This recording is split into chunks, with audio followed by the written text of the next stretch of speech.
Good morning. Thank you, Senator. Or afternoon, sorry. Good afternoon. The hour of convening has arrived and the Senate will now come to order. I'd like to ask that all unauthorized persons exit our chamber at this time. It's my honor to recognize the well-rested Senator from Chickamauga. Thank you, Mr. President. I'm a little loud there, but it's a great day at our Capitol. It's a little weathery, but we'll make it through it. A moment in history in 1890.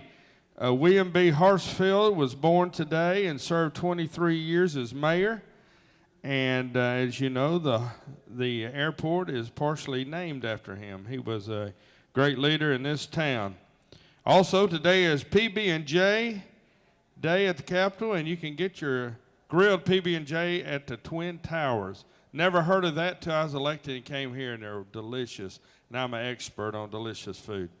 The journal's been read and found to be correct, Mr. President. You were well prepared for today. Is there objection to dispensing with the reading of the journal?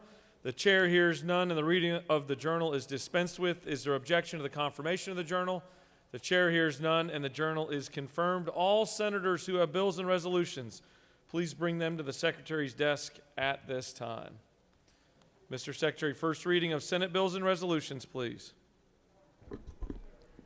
Senate Bill 269 by Senators Harrell of the 40th and others, a bill to be entitled an act to amend Chapter 2 of Title 21 of the OCGA relating to elections and primaries generally so as to change the matter of selection. Senate Bill 270 by Senators Davenport of the 44th and others, a bill to be entitled an act to amend Title 31 of the OCGA relating to health so as to provide for a pilot program to fund rural Health and Human Services. Senate Resolution 166 by Senator Jones of the 10th and others, a resolution urging members of the United States Congress to enact federal legislation granting statehood to the people of Washington. Rules. Senate Resolution 167 by Senators Beach of the 21st and others, a resolution commending Taiwan for its relations with the United States and the state of Georgia. Rules. Senate Resolution 168 by Senators Butler of the 55th and others, a resolution to ratify an amendment to the United States Constitution and for other purposes. Rules.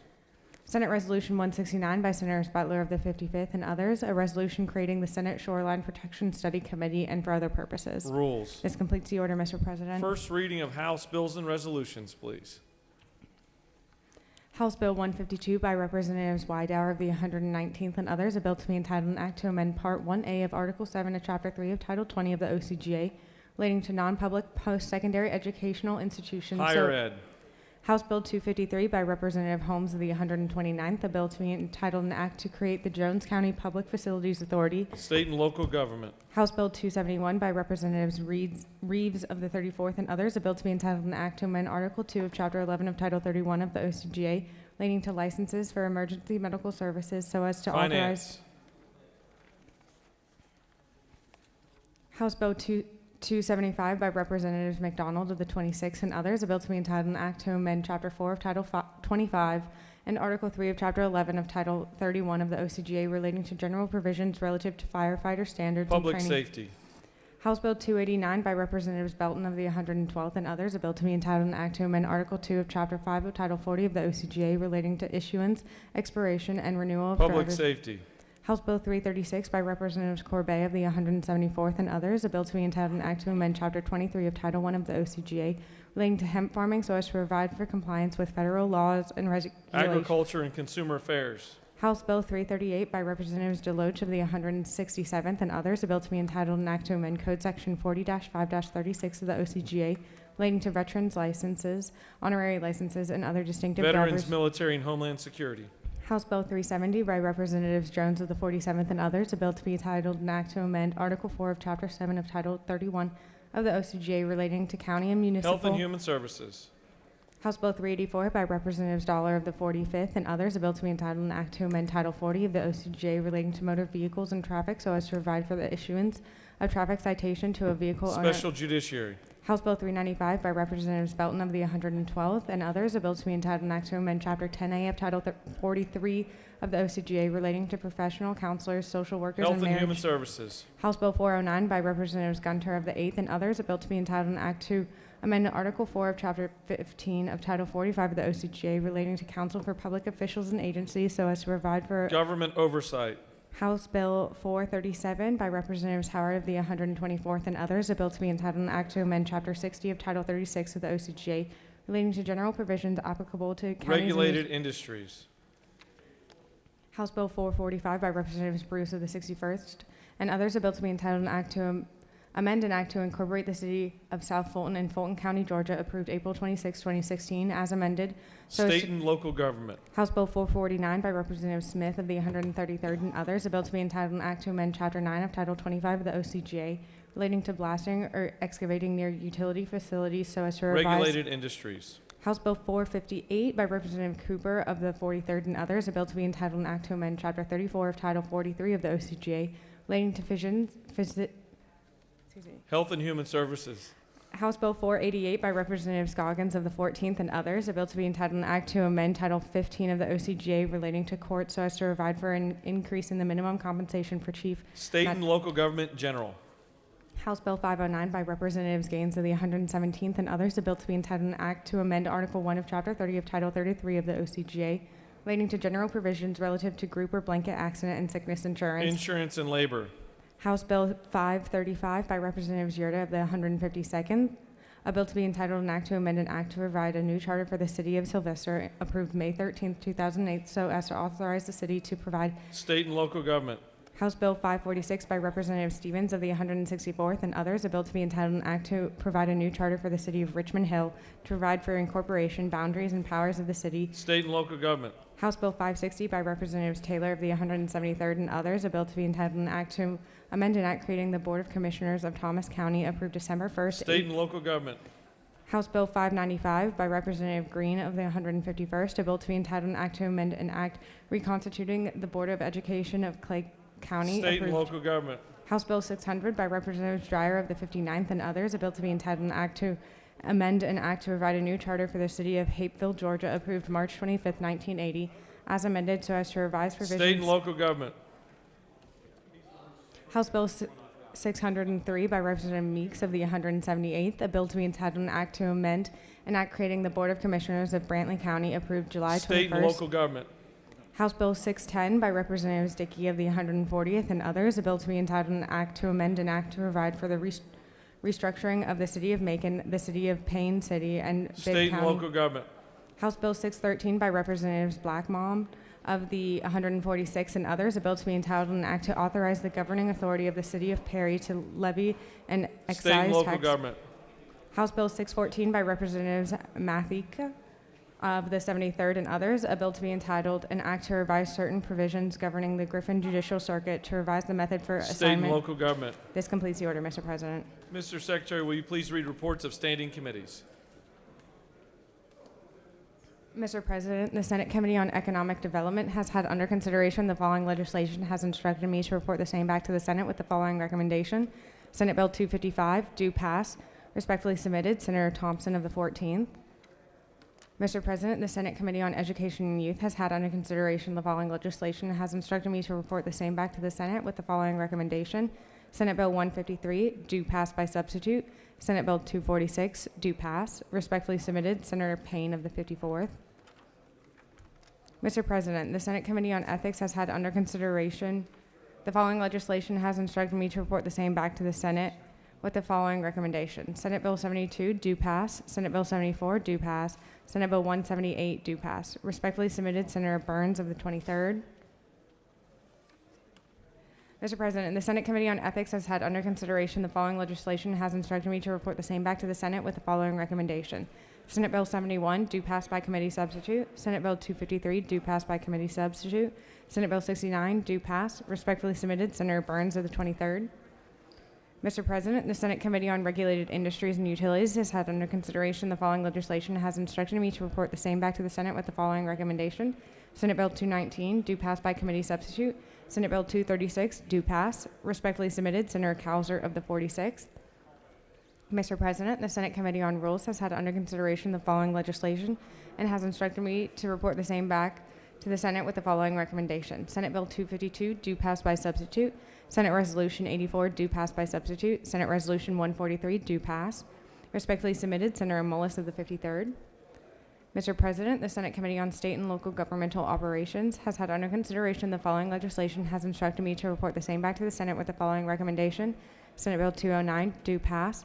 House Bill 376, do pass. House Bill 456, do pass. House Bill 490, do pass. Respectfully submitted, Senator Anderson of the 24th. This completes the order, Mr. President. Mr. Secretary, will you please read bills and resolutions for the second time?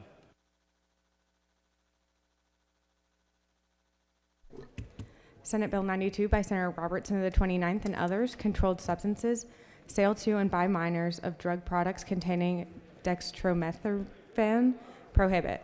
Senate Bill 95 by Senator Ginn of the 47th and others, state government, conditions for meeting and public hearings to be held by teleconference in emergency conditions, provide. Senate Bill 117 by Senator Miller of the 49th and others, Department of Human Services, offenses to improper sexual contact by employee or agent in the first and second degrees, revise. Senate Bill 142 by Senator Mullis of the 53rd and others, lottery for education, lottery game of sports wagering in the state, provide. Senate Bill 152 by Senator Robertson of the 29th and others, state and other flags, pledge of allegiance to the state flag, add language. Senate Bill 165 by Senator Gooch of the 51st and others, motor vehicles, autonomous vehicles from certain vehicle equipment requirements, exempt. Senate Bill 168 by Senator Walker III of the 20th and others, meetings, corporation may hold annual shareholders meetings and special shareholders meetings by means of remote communication, provide. Senate Bill 195 by Senator Mullis of the 53rd, hemp farming, definition, revise. Senate Bill 200 by Senator Anna Vitarte of the 31st and others, emergency powers of the governor. Certain business and religious institutions may continue to resume operations. Certain states of emergency, provide. Senate Bill 203 by Senators Gooch of the 51st and others, motor vehicles, use of mounts on windshields for support of wireless telecommunications devices and standalone electronic devices, allow. Senate Bill 210 by Senator Robertson of the 29th and others, motor vehicles and traffic, definitions relative to registration and licensing of motor vehicles, provide. Senate Bill 214 by Senator Harper of the 7th and others, governor's emergency powers, matters pertaining to firearms and other weapons, restrict use of emergency powers. Senate Bill 220 by Senator Payne of the 54th and others, the Georgia Civics Renewal Act, enact. Senate Bill 222 by Senator Summers of the 13th and others, state symbols, pecan as the official state nut, designate. Senate Resolution 39 by Senator Dixon of the 45th and others, Charlotte Nash intersection, Gwinnett County, dedicate. Senate Resolution 102 by Senator Gooch of the 51st and others, Georgia Commission on E-Commerce and Freight Infrastructure Funding, create. Senate Resolution 135 by Senator Mullis of the 53rd and others, sports betting, related matters, provide. House Bill 90 by Representative Williamson of the 115th and others, torts, certain persons, firms, or corporations who are buyers of land for conversion of timber shall be exempt from certain liabilities, provide. House Bill 111 by Representative Williamson of the 115th and others, financial institutions, clarify and remove superfluous language, provisions. House Bill 134 by Representatives Anderson of the 10th and others, state government, meetings relating to cybersecurity, contracting, and planning from open meeting requirements, exclude. This completes the order, Mr. President.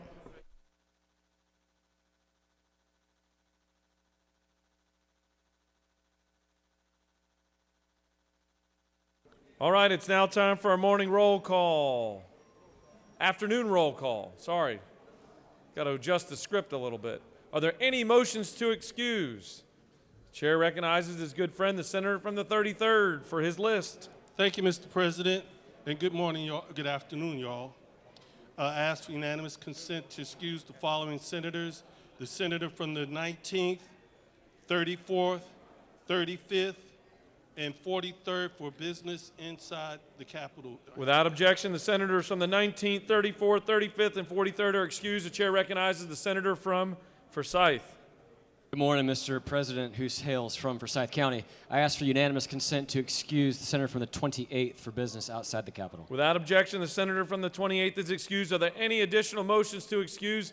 The chair recognizes the senator from the 33rd. Please forgive me, sir. I didn't mean 34th. I meant the 38th. The record is noted the 38th is excused and the 34th is showed back up. Are there any additional motions to excuse? The chair sees none. The secretary will call the roll. Senators, signify your presence by voting the yea switch. Secretary will unlock the machine.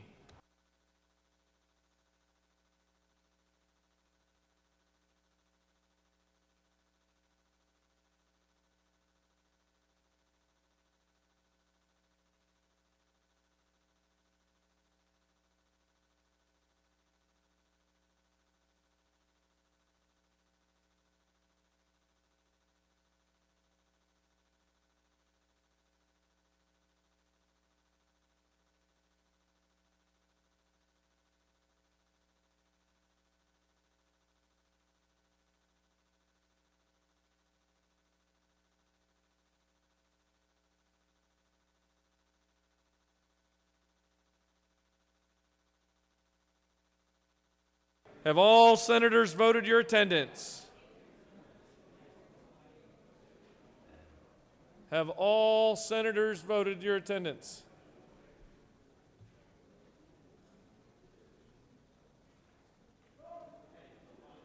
Got a thumbs up in the hallway. Mr. Secretary, please close the machine. It's now time for our morning devotional, and I'd ask that all senators please take your seats and cease all audible conversations. Doorkeepers, please secure the chamber at this time. Lock them in.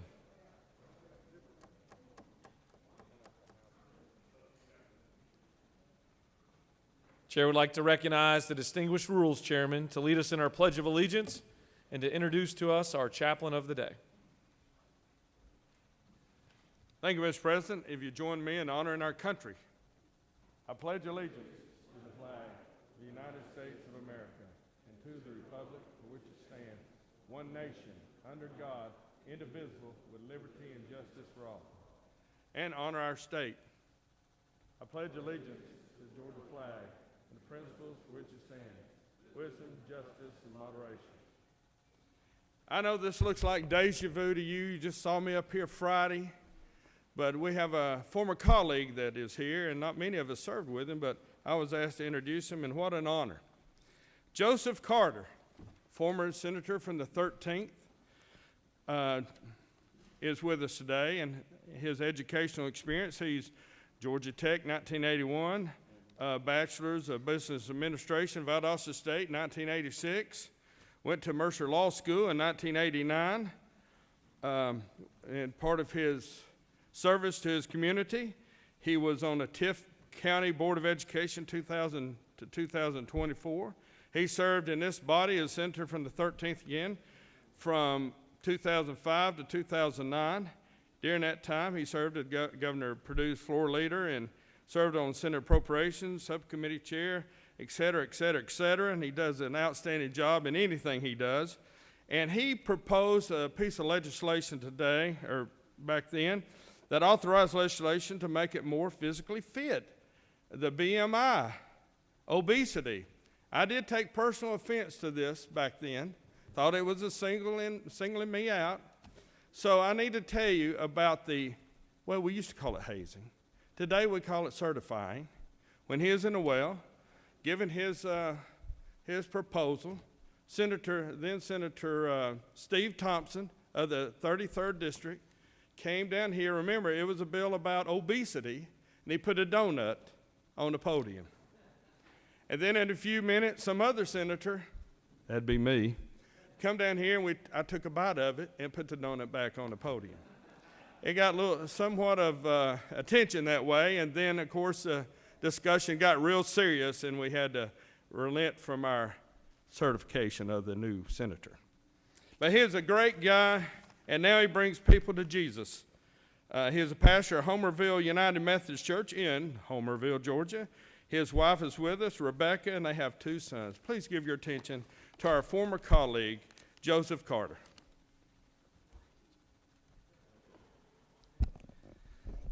Good afternoon, and many thanks to my dear friend Senator Mullis for the invitation to be here today. I will admit to you that I was just a bit nervous as I sat over in that chair right before it was my time to step up here, not because of anything I had planned to say to you, but because he was saying things to you. And you just never know quite what you're going to get when Senator Mullis is given the microphone. But to you, Mr. President, thank you very much, and to leadership on both sides. Also great to be here with the Dean of the Senate, to see you again. As I look around the room, I think I counted there are 9 of you that I had the honor to serve with back just 12 years ago. When I left my service here.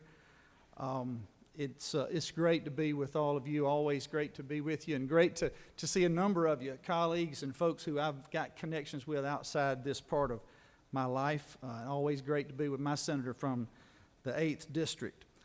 I'm also reminded of some advice that I received back when I first began serving in this body. We were there in the anteroom, and I was there with former leader Senator Chance. He was standing there, and I was standing there with a cup of coffee, and I had a chocolate donut in one hand. Senator Mullis was beside me. He had chocolate donuts in both hands. And Senator Chance said, "Never miss the pastor of the day." He said, "You never miss the pastor of the day." He was serious. He looked at me very seriously. It sounds a little self-serving now, but he said, "You never miss the pastor of the day, because there may be some little piece, some little golden nugget that you need to hear for what you're going to face that day." It's great advice. I pray that there's a golden nugget for you today. I want to share with you just a minute this afternoon. I want to share with you a great story from the Old Testament book of Esther. Esther was a young maiden. She was brought before the king of Persia, along with many other young women. But she was of such incredible beauty, with charm and grace unmatched by all the others, that the king selected her. She stood out, and he selected her. He chose her to be his queen. What he didn't know was that she was a Jew, and Jews were hated.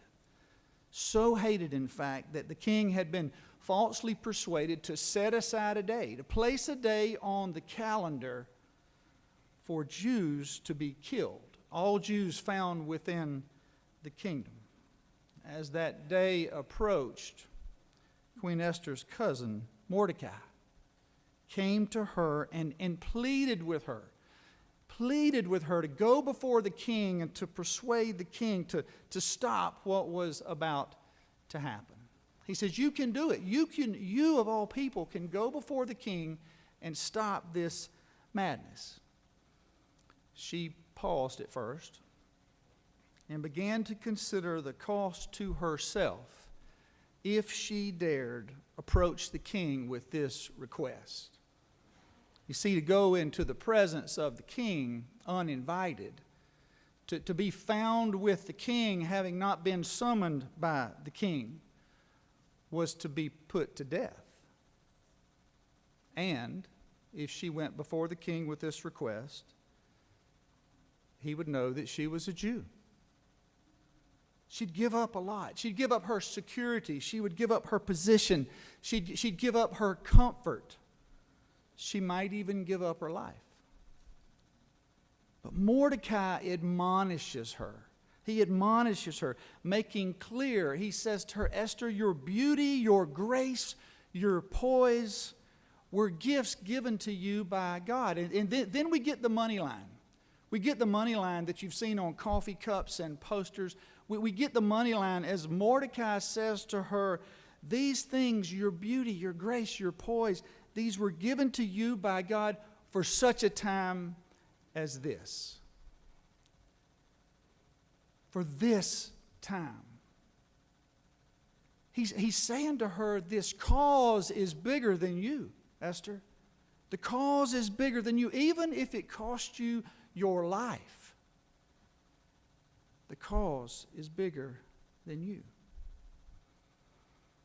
It's been a few years, but I remember well what it's like to sit where you sit. The dilemma that you face every day.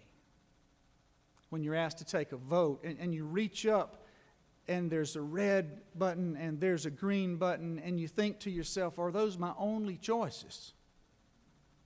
Couldn't there be something else?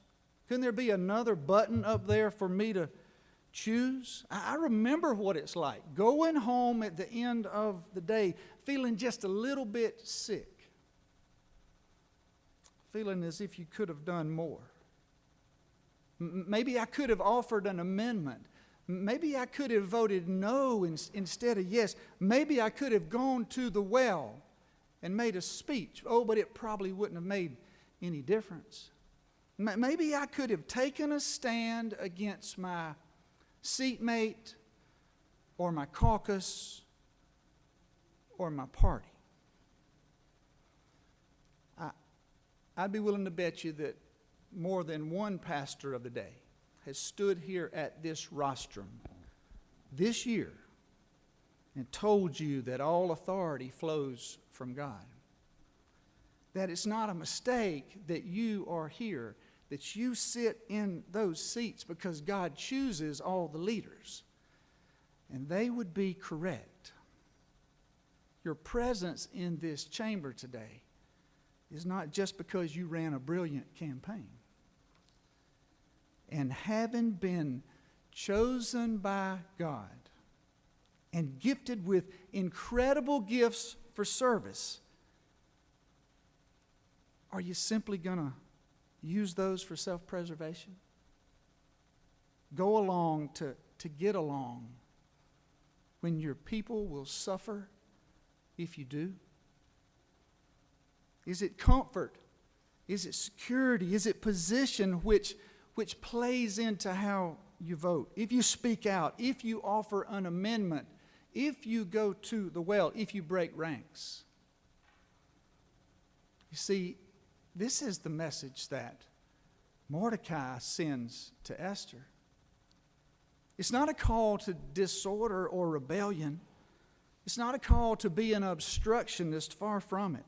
You see, what Mordecai is doing is calling Esther to authenticity, to be who God designed her to be, to use the gifts that she'd been given for others. I want to encourage you today. I didn't come here to admonish you. It's so good to be here, and I respect you more than you know. But I want to encourage you today to use the gifts that God has given to you for a cause much greater than yourself. You see, as Mordecai called on Esther to stand firm in the face of all that stood against her, I'm here to encourage you to do the very same thing.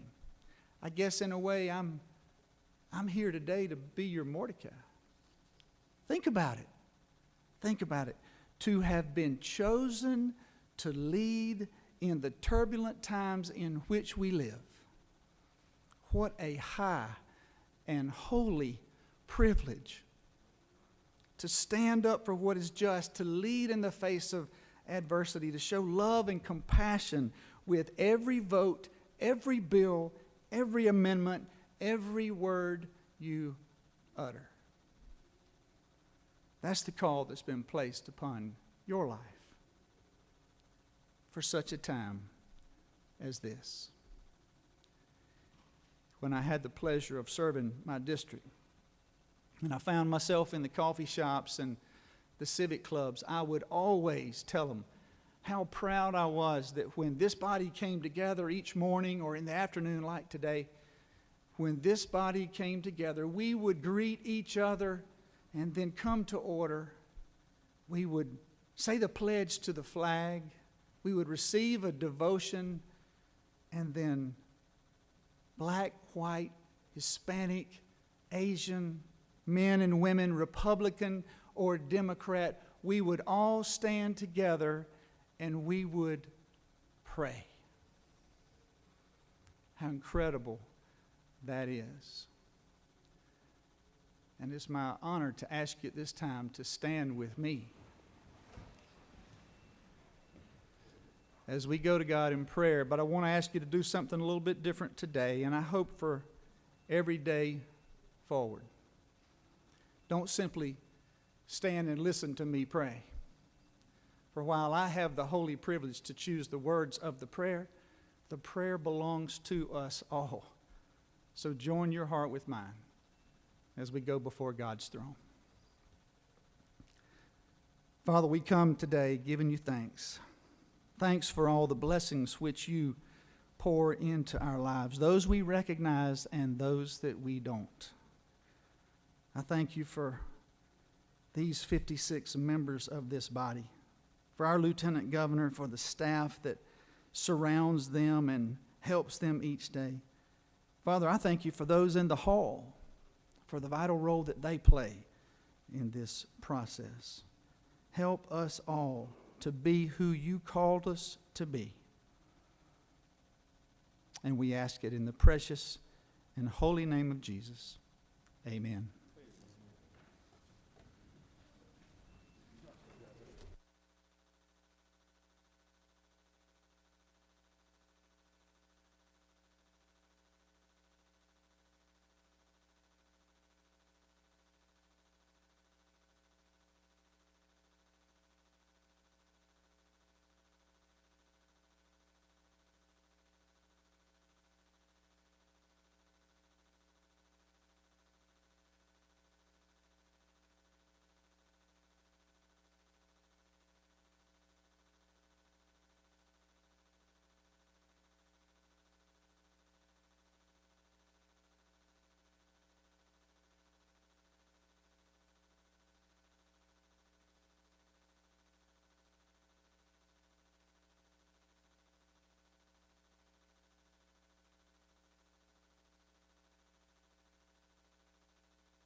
All right, the Senate will come back to order.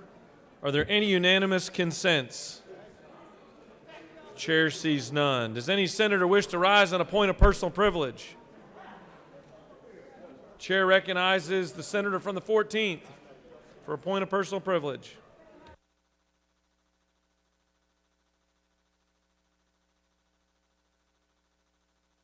All right, I'll call you up and push your button. Push your other button. Push it so I can. There you go. That'll remind me to call it. Hold on, Senator. We could all give our attention to the senator in the well. Thank you, Mr. President. This morning I was reading in my treasury of quotes on leadership. The challenge of leadership is to be strong, but not rude. Be kind, but not weak. Be bold, but not a bully. Be thoughtful, but not lazy. Be humble, but not timid. Be proud, but not arrogant. Have humor, but without folly. Ladies and gentlemen, here we are again experiencing legislators protesting inside the Capitol building. Sure, the First Amendment provides protections for free speech and the right to peaceably assemble, but refusing to yield to the Capitol Police's requests and then getting in their face to incite a riot is unacceptable. In fact, it's shameful. Shame on you for failing to be respectful as a legislator. Maybe a quick reminder of how to act is from Romans 13, 1 through 5. Let every person be subject to the governing authorities, for there is no authority except from God, and those that exist have been instituted by God. Therefore, whoever resists the authority resists what God has appointed, and those who resist will incur judgment. Some may mock the law enforcement community or those of us that have served in the military. But I can tell you this, at least we have the common sense enough to wear earplugs to avoid jeopardizing our hearing when we're on the range or near an audible sound. Only a fool would place their head next to a bullhorn and do so without hearing protection. But then again, that fits the narrative. In closing, my friends, they should not be demanding an apology for our police force. In fact, they should be providing one. Let us support our Capitol Police and other law enforcement by thanking them for doing their job and maintaining law and order in our state for all of us. We as legislators should be focused on getting people vaccinated and back to work rather than seeking cheap theater. With that, Mr. President, I'll yield the well. Chair recognizes the senator from the 44th for a point of personal privilege.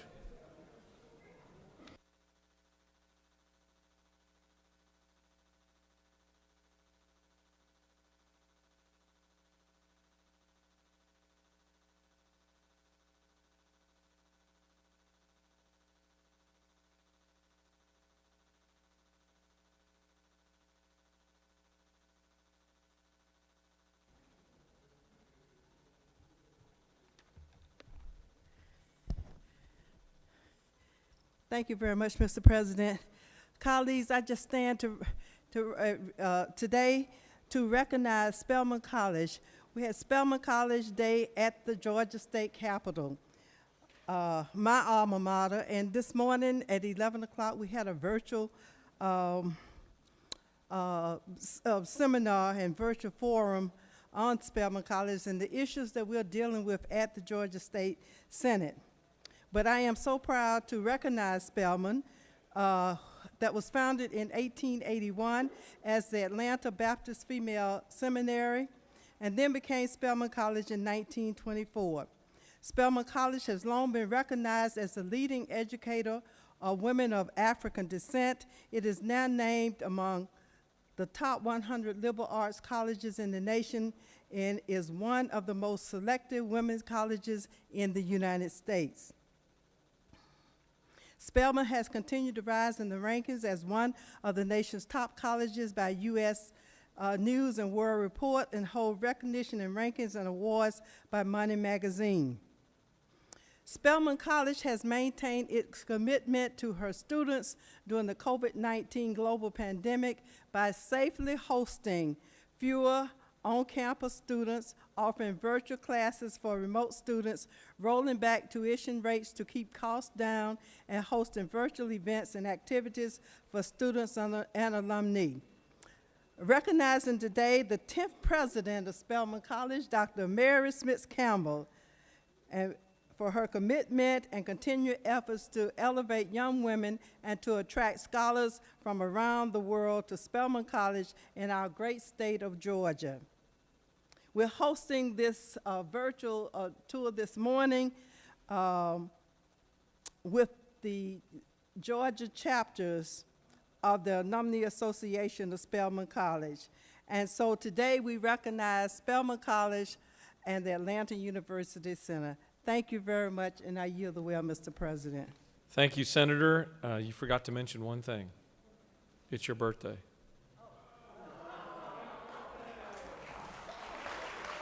Very much. Thank you. Thank you very much. Just wanted to make sure the record had that. Chair recognizes the senator from the 20th for a point of personal privilege.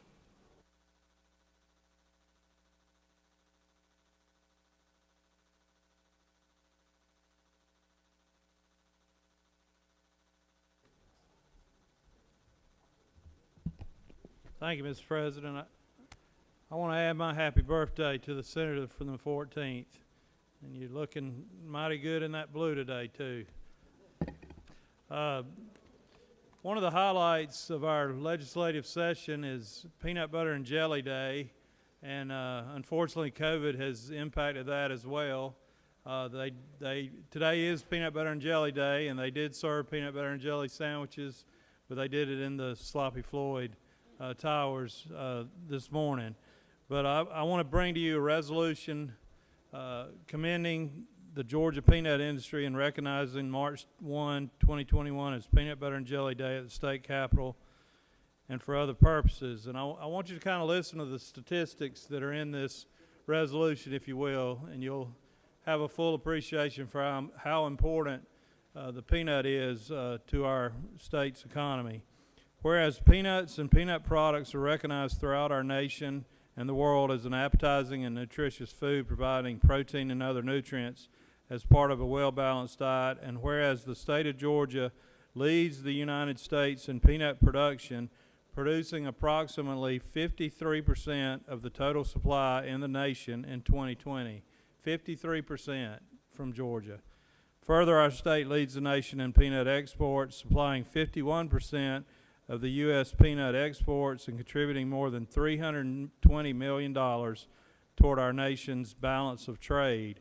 And whereas peanut production is the largest single cash food row crop in Georgia, with gross farm receipts totaling hundreds of millions of dollars, and whereas more than 250 Georgia companies engaged in warehousing, processing, manufacturing, and marketing totally depend on the peanut industry, and hundreds of other Georgia companies that engage in financing, supplying, distributing, and transporting are dependent to some extent on the peanut industry. And whereas the Georgia peanut industry has played a significant role in the economic growth and prosperity of our state, contributing an estimated $2 billion to the Georgia economy and supporting the livelihood of more than 150,000 Georgians. Now, therefore, be it resolved by the Senate that the members of this body commend the peanut industry for its outstanding contributions to the economic health of the state of Georgia and recognize March 1st, 2021 as Peanut Butter and Jelly Day at the state capitol. Thank you. Chair recognizes the senator from the 43rd for a point of personal privilege.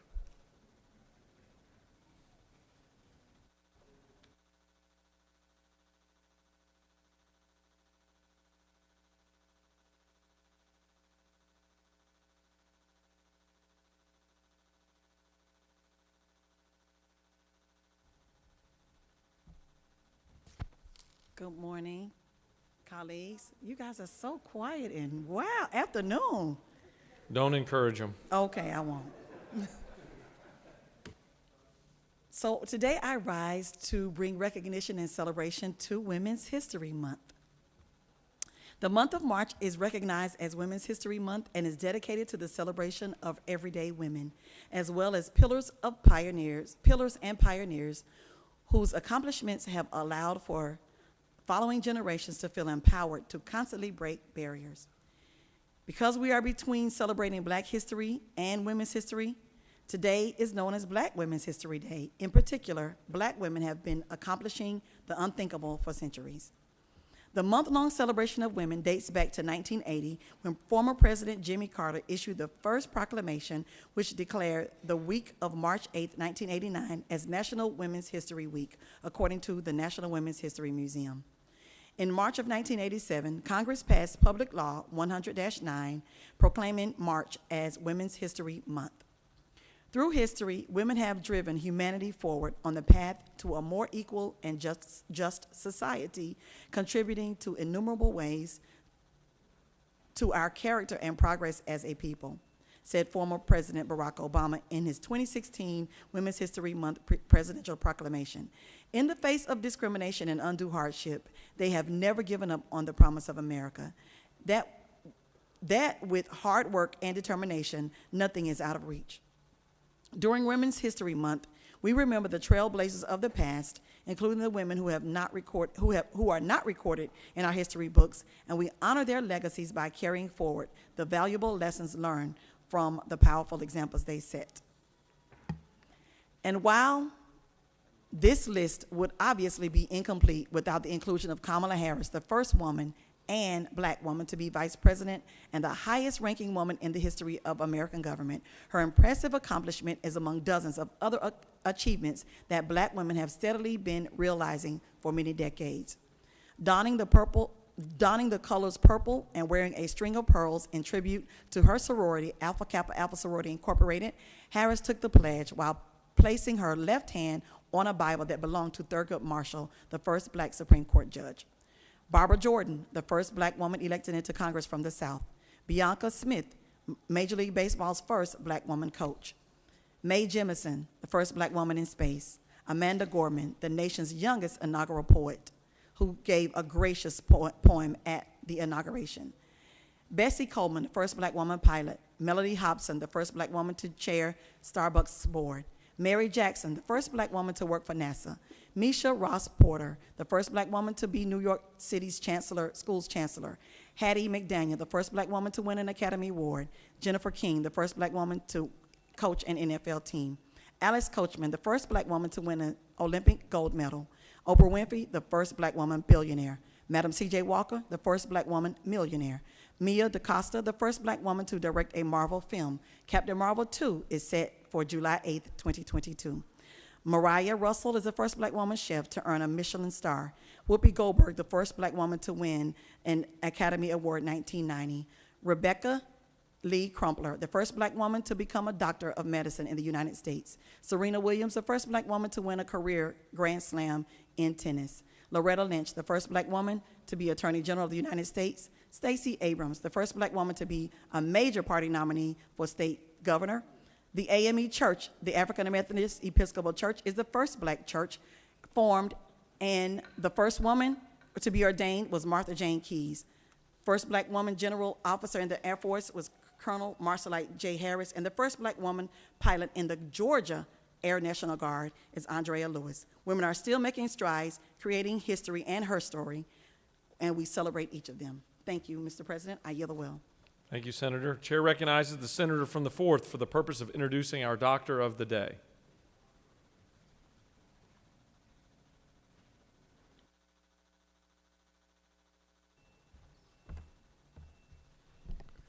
Thank you, Mr. President. I have the honor today of introducing the Doctor of the Day from Statesboro. Not only from Statesboro, she's also a Rotarian with me in Morning Rotary Club, and is also a neighbor of mine.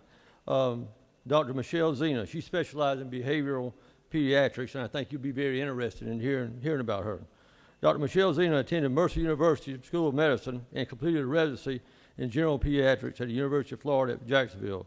In 2016, Dr. Zena left a successful career in general pediatrics to follow her passion and focus on serving the children who need her the most.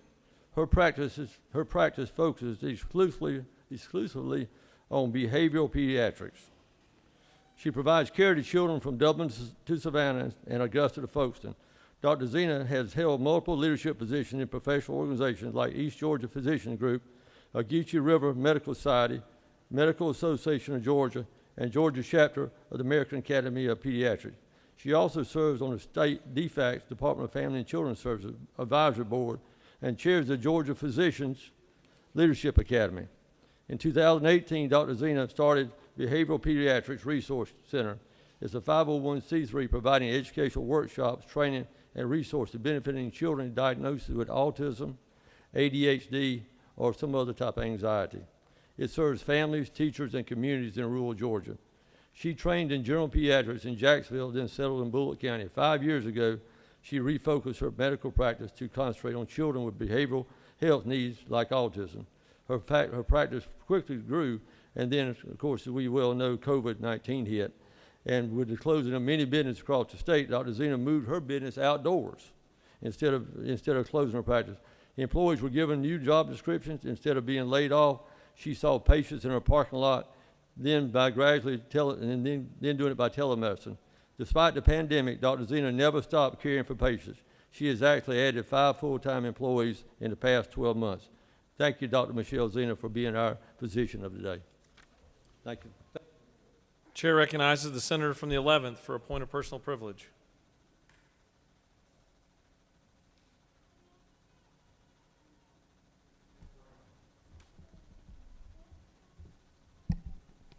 Thank you, Mr. President.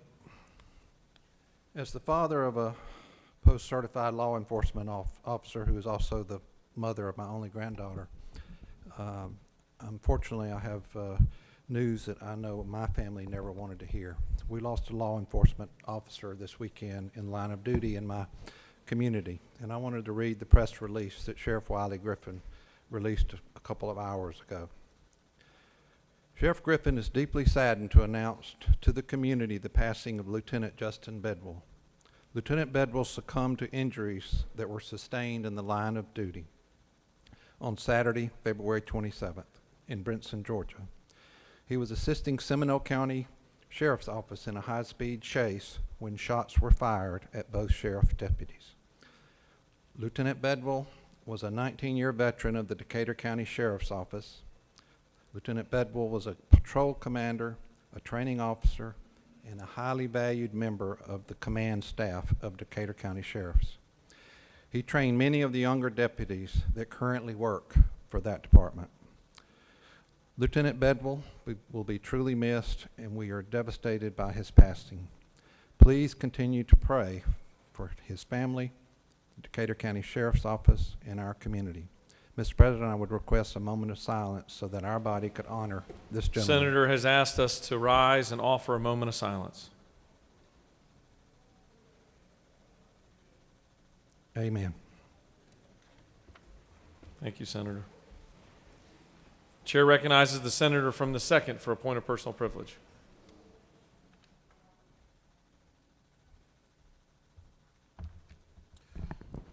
Thank you, Mr. President. Colleagues, today I rise to bring recognition and celebration of Women's History Month. All throughout this month, we will recognize and honor great trailblazers in our past. We will honor great trailblazers in Georgia and around this great country.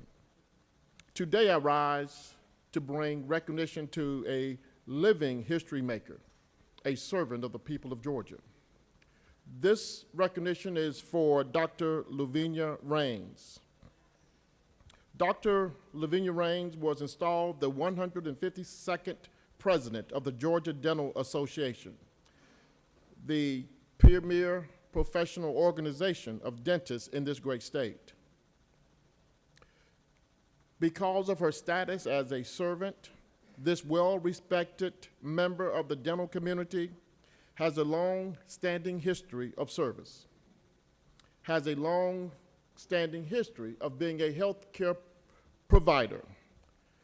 And this year, she was elected the first female African-American president of the Georgia Dental Association. Now, Dr. Raines was born in a small town in New Hannah, Georgia. where she graduated valedictorian of her class at Bradley County High School. She was an honor graduate of Georgia Southern University and graduated from Medical College of Georgia with a degree in Doctor of Dental Medicine. From there, she went on to practice dentistry for 30 years in Augusta, Georgia. She is a fellow of the American College of Dentistry, a fellow of the International College of Dentists, and the Pierre Fauchard Academy, as well as an honorary fellow of the Georgia Dental Association. Because of her noble character, she's not merely a dentist, she's a leader. As a skilled dentist and her leadership, Dr. Raines was recognized both in the Augusta area and throughout the state of Georgia for her commitment to service, for her commitment to community, her commitment to patients, and a passion for providing dental care to low-income, rural, underserved patients throughout the state of Georgia. Dr. Raines continued to serve as a steward for future dentists. She has been named an alumnus of the year by both the Medical College of Georgia and Georgia Southern University. There's a quote I'd like to leave you. I've learned that people will forget what you said. I've learned that people will forget what you did, but people will never forget how you made them feel. Dr. Raines made people feel good. Dr. Raines was a healer and a servant of the people of this great state. So on today, we commend Dr. Raines for reminding people she never forgot how to make people feel good. Thank you, Mr. President. I yield the will. Thank you, Senator. Chair recognizes the Senator, the Pro Tem. Thank you, Mr. Chairman, Mr. President. Only in America, there's a guy in my community that was a bigger-than-life personality. Y'all have all known those kind of people, the kind of person that commanded a room, the kind of person that he was the life of the party. He kept everybody moving in the right direction. There's a guy in my community that has those characteristics. It was the late Jim Walters, Big Jim. Everywhere in the state, I would go and people say, I don't care if I was in Columbus or Augusta or Macon or Savannah or Chickamauga or Dahlonega or North Fulton or wherever. People say, hey, how's Big Jim? Have you seen Big Jim? Bigger than life personality. He was the most generous, caring, compassionate individual I think I have ever known. I have to tell you, there's a little school there in Gainesville called Challenge Child, and it was a school for disabled children, and pandemic hit it extra hard, and the pandemic hit it, and they didn't have revenue, no students coming in. They had to keep paying their teachers, and one of the people on the board called me and said, hey, we're in a real bind. What do you think we need to do? And I said, well, how bad is it? He said, well, we're going to be out of money at the end of the month. So my wife and I, we decided we'd make a financial commitment. I was going to get 9 other people to call and get a financial commitment for them. We'll get 10 people to give $10,000 apiece. Big Jim was the third call I made. I said, Jim, can you give $10,000? He said, $10,000? Yeah, what's your plan? I said, I want to raise $100,000 for them, kind of get them through over this rough spot, and I think they'll be okay after that. He said, you raise your $100,000 and I'll match it. The only person to ever give $1 million gift to Riverside Academy, to Brenau University, to Gainesville College, back in the heyday days when they were just getting rolling, was Big Jim. The individual that built the YMCA and paid for the YMCA in Gainesville, Georgia, was Big Jim. The person who built the Boys and Girls Club, who was the lead donor, the lead gift for the Boys and Girls Club, was Big Jim. He was bigger than life in our community. Everybody that knew him loved him, and when you were with Jim, you thought you were his best friend. Everybody thought that. He got 1 million best friends. And he'd always say, only in America. Only in America, he'd say, can a guy like me, whose father died when I was 13, the oldest of 4 boys, only in America can a guy like me rise to success. He'd say, only in America? What a country. He was a capitalist. I can't tell you how many businesses that he incubated in Gainesville. I can't tell you how many businesses he incubated all over the state. Dublin, Georgia. He had a little office in Dublin, Georgia. He was paying $75 a month for rent. Am I over the bell? $75 a month, and a lady called him and said, I want to sell the building. He said, okay, what do you want for it? She said, $150,000. He said, $150,000? I'm only paying $75 a month. She said, oh, no, I mean for the whole block. And in Dublin, they got the skyscraper. It's 6 stories. Big Jim was bigger than life, and he was good to everybody he met. May he rest in peace. And would you please join me in a moment of silence? Please rise for a moment of silence. For Big Jim Walters.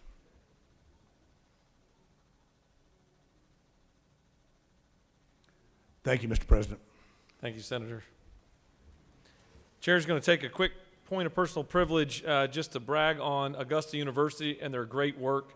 Of course, they're the only public academic medical center here in Georgia, and they have done such an incredible job in and around COVID-19, first with testing protocols and now with vaccination rollouts. I had the opportunity to travel with the senators from the 1st and the 23rd this week, or last week, back to Augusta, and we went to a couple of different vaccination sites as an opportunity to promote those vaccination sites for those local communities. One of those stops was at Good Shepherd Baptist Church, and I was so blown away at this intersection of what I like to call the 4 C's. Churches, charities, corporations, and citizens all merged together to produce a vaccination site at this church that just continues to do great work and continues to work across all types of community barriers and lines as they distribute this much-needed vaccine. So I just wanted to thank Dr. Keel and the entire Augusta University for really coordinating so much of this. I want to thank the community partners and the private sector partners that continue to show up when we need them the most as we navigate our way through this difficult pandemic. So thank you for all your great work, and all of us are grateful.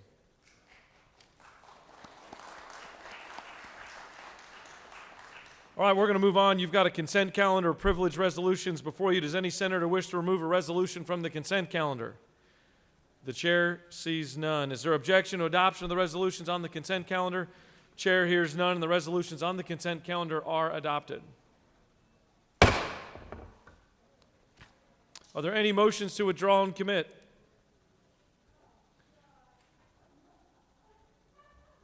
Chair sees none. Hears none. You have a consent calendar of local bills before you. Mr. Secretary, are there any objections filed to any bills on the local consent calendar? Mr. President, there are no objections filed. Is there objection to agreeing to the report of the Committee on State and Local Government, which is favorable to the passage of the bills on the local consent calendar? Chair hears none, and the report of the committee is agreed to. The questions on the passage of the bills on the local consent calendar. All those in favor vote yea, opposed nay. Secretary will unlock the machine.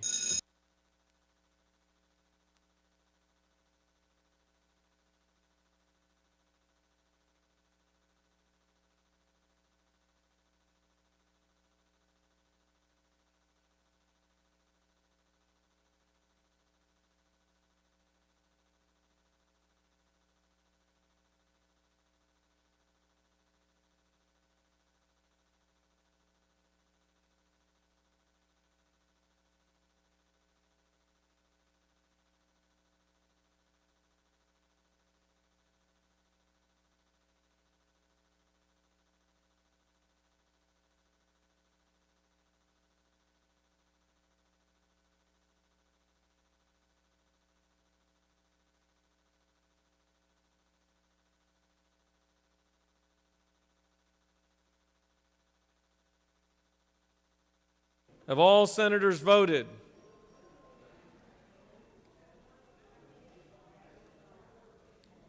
Have all senators voted? We got a thumbs up in the hallway. Mr. Secretary, please close the machine. On the passage of the bills on the local consent calendar, the yeas are 49, the nays are 1, and the bills having received the requisite constitutional majority is therefore passed. All right, we're going to move on to the rules calendar. We're going to move on to the rules calendar. Mr. Secretary, can you please read the caption of Senate Bill 140?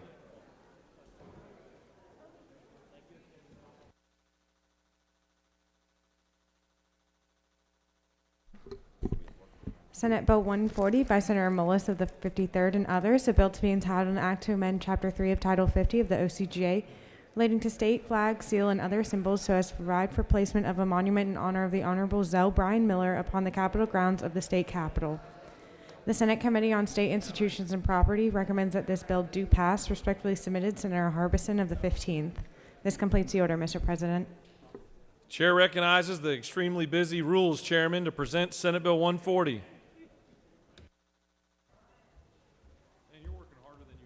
Isn't that amazing? Let me pull this off here. Mr. President, it's a great day in the state capitol and in the state Senate. I have another excellent bill for you, another primo bill from you. And I want to thank several people before I get started. First, the senator from the 41st who helped me get this bill out of committee. Thank you. Senator from the 15th for working with me on this bill, and we passed last year, and I'll explain that in a moment. Senator from the 50th, because it's his district in which this great gentleman is from. Senator from the 51st, who is also, we always took credit for having him in his district when John Wilkinson was here, just to give him a hard time. But this is about the man who gave us hope, the Hope Scholarship. He is a state senator. He was a lieutenant governor. He is a governor, and he is a United States senator. Zell Miller was everything to a lot of people. But he passed the lottery years ago that has sent thousands and thousands of people to get higher education that may never have had a chance, ever. And this bill simply creates a commission that is devised of people in the Senate and the House, members of the majority party and the minority party, to be a part of putting this statue on the grounds. Of course, there are many aspects to that. It's all covered in the bill, but this is a bill that I think we can all be proud of, again, the man who gave us Hope Scholarship. Mr. President, it's that simple. I'll be glad to answer questions if there are any, or I yield the well and ask you for your vote on this The bill. senator has yielded the well. Thank you. Chair recognizes the senator from the 16th. He waves. Any other senator wish to speak for or against Senate Bill 140? The chair sees none. Is there objection to agree to the report of the committee which is favorable to the passage of the bill? The chair hears none. The report of the committee is agreed to. Is there objection to the main question being ordered? The chair hears none and the main question is ordered. Questions on the passage of the bill. All those in favor vote yea. Opposed nay. The secretary will unlock the machine.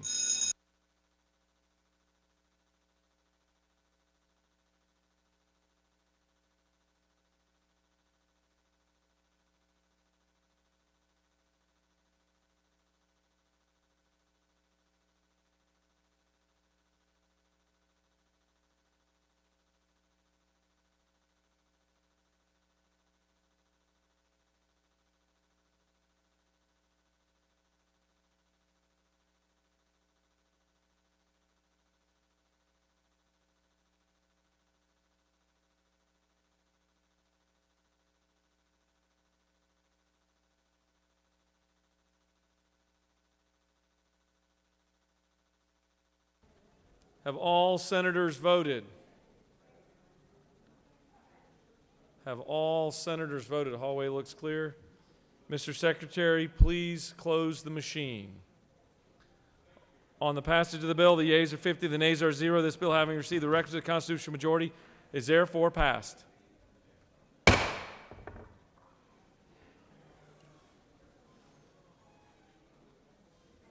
Mr. Secretary, can you please read the caption of Senate Bill 80?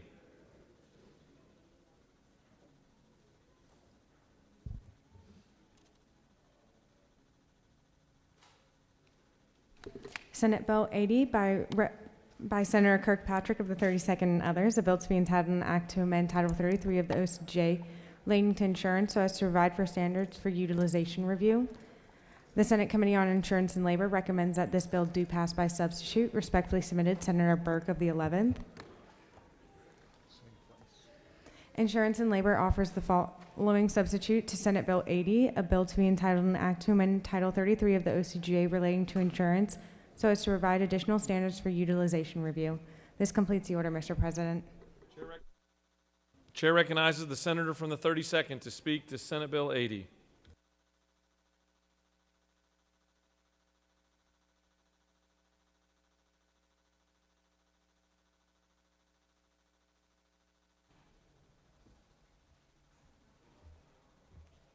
Thank you, Mr. President. Fellow Senators, Senate Bill 80 is a consumer protection bill that addresses a problem for Georgia's patients and medical providers. The bill attempts to add transparency and reasonable guardrails to the complicated process of getting approval for medical treatments, tests, drugs, and surgery. The process is very time-consuming for physicians and other healthcare professionals and often delays medical care. I'm sure that everyone in this room and watching these proceedings has experience with this process. This bill does not argue whether the policy of prior authorization is a good or bad idea, saves anyone money, or helps or hinders medical care. The bill simply attempts to establish some rules of the game for the process. It establishes reasonable response times for urgent and elective situations. It also calls for making the guidelines used for determination available to the healthcare professional asking for the approval, as well as basic qualifications for the people making the decisions. And it requires that the statistics related to this process are available for review. This complex bill, over 20 pages, has been thoroughly vetted, and many changes have been incorporated into this substitute. I've met with many stakeholders on both sides of this issue, including not only the providers trying to get treatment approved for their patients, but the insurers, public and private, as well as the agencies involved in the process. I've gotten a lot of useful feedback from both sides, and I've incorporated many suggestions. I especially appreciate the help of the Medical Association of Georgia and the other 25-plus organizations who are supporting this bill. I also appreciate the help from the Insurance Commissioner and his staff and the Department of Community Health in improving the bill. All of us and our families will be patients needing treatment at some point. So on behalf of the patients of Georgia, I ask your favorable consideration. Happy to answer any questions, or I will yield the will. You have no questions. Thank you, I yield. Does any other senator wish to speak for or against Senate Bill 80? The chair sees none. The question is on the adoption of the committee substitute. Is there objection to adoption of the committee substitute? Chair hears none. The committee substitute is adopted. Is there objection to agreeing to the report of the committee which is favorable to the passage of the bill? Chair hears none. The report of the committee is agreed to. Is there objection to the main question being ordered? Chair hears none. The main question is ordered. The question is on the passage of the bill by substitute. All those in favor vote yea. Opposed nay. The secretary will unlock the machine.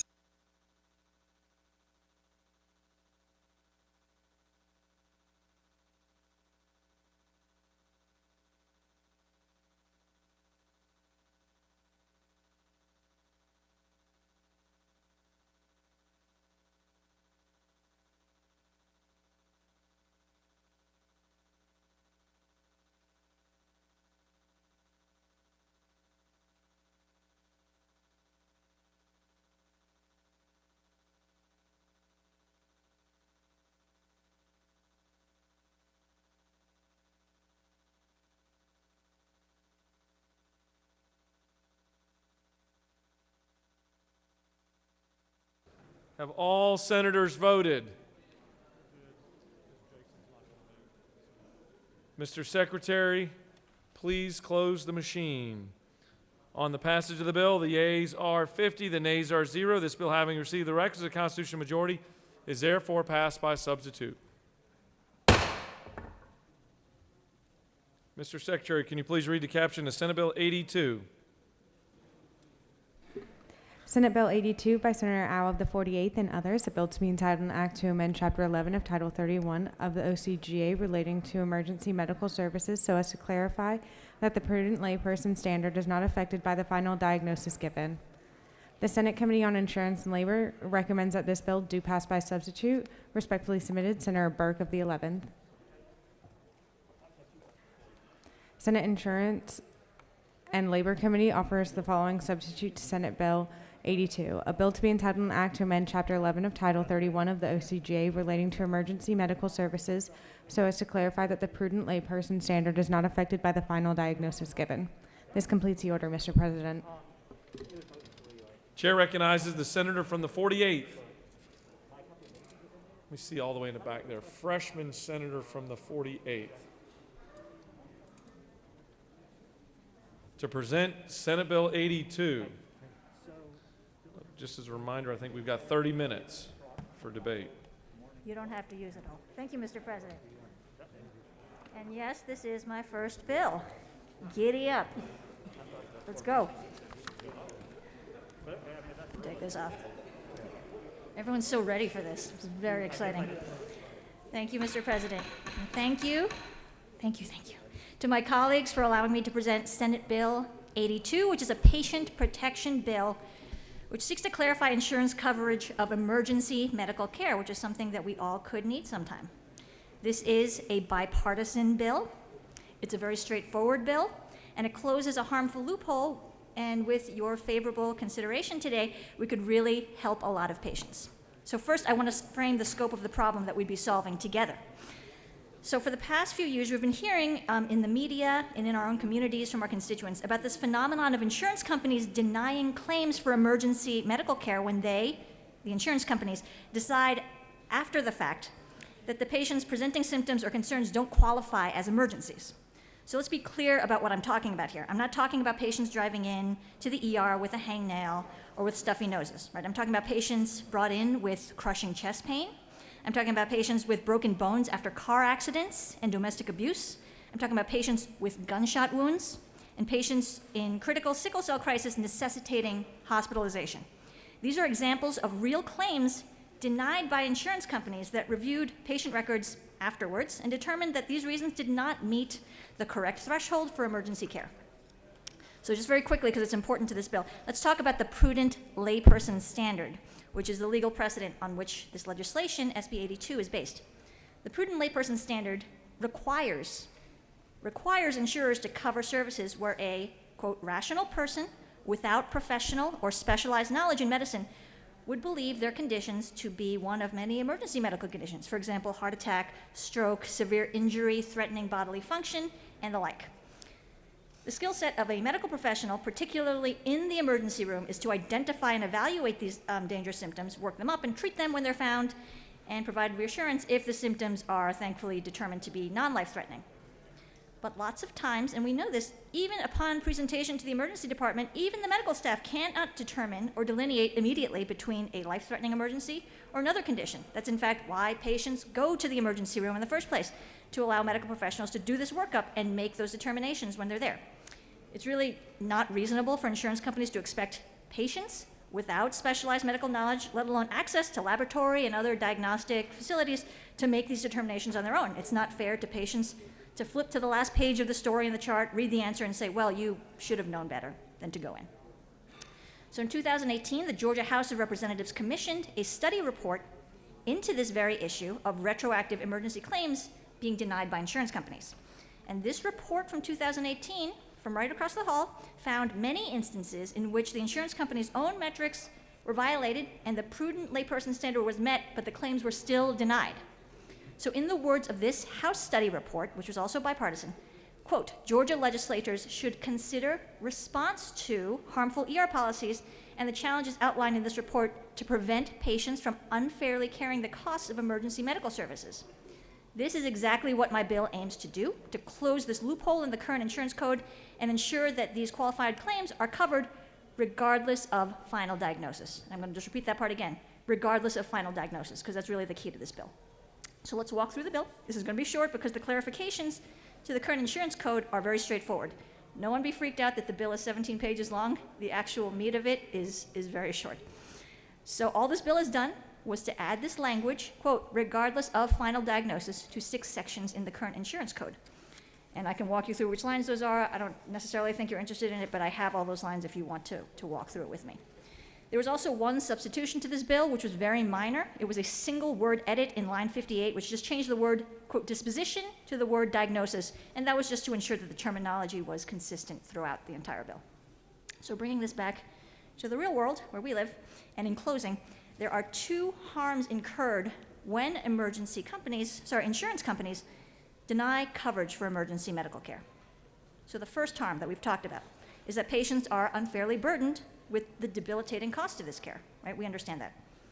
But the second harm is that future patients hearing about this phenomenon in the news, from watching this body, hesitate from seeking urgent or emergent care because they worry that they could be the next patient in the story, that they might also have to shoulder these costs unfairly. So in the words of the House Committee report, quote, "If illness and injuries are left undiscovered due to fear of using health insurance, then it would appear that the policyholders do not have insurance coverage at all and have been paying their premiums essentially for no service." So I think this is an important clarification. Closes a loophole, as I mentioned, that has burdened and injured many patients in the state of Georgia. And so I ask for your favorable consideration of SB 82. I've only been here a month and a half, but I know that's the green button. Green is good. Green means yes. Smash that like button. And together, I hope we can help a lot of people. And with that, if you give me a second to put on my helmet and my pads, I will yield for questions. Just to confirm, you yield. I guess so. Yes, I yield for questions. Let's lead us in a Bring word it. of prayer for a moment. Chair recognizes the pro tem. Oh, The Senator yield. Yeah. Yes, absolutely. Would you repeat that, please? The whole thing? I can, or I could just give you the transcript and you can read it. I'm sure you'll be fine. Thank you very much. Do you continue to yield? Yes, absolutely. Chair recognizes the senator from the 33rd for a question. Thank you, Mr. President. Does the senator yield? Yes, I yield. You were congratulations on your first bill, by the way. Thank you, sir. We haven't voted yet. That's true. That's why we're asking you these questions. The senator does yield. I was reading your legislation where you talked about this legislation would clarify the prudent layperson standard. We have standards and we try and be prudent here. But I have a series of questions for you. Number one, were you prudent when 9 out of 10 patients of yours who received an injection were done by you in vain? Sorry, could you repeat that question, Senator? Does the senator further yield? I do. Were you prudent when you started to help a patient with amnesia and forgot how it goes? I believe I'm always prudent in the practice of medicine. I like to believe so. Will the senator yield for another question? Absolutely. Were you prudent when you heard about one of your patients' whole left side was damaged, and you said he'll be all right now? Senator, I do not believe that that was my patient, but I would be happy to take care of him or her the next time they come in for care. Well, I'm going to sit down because the senator from the 18th told me not to quit my day job and try and be a comedian. You're so good at it is the thing. Chair recognizes the senator from the 7th to your right. To my right. Uh-oh. Sometimes hard to see over there.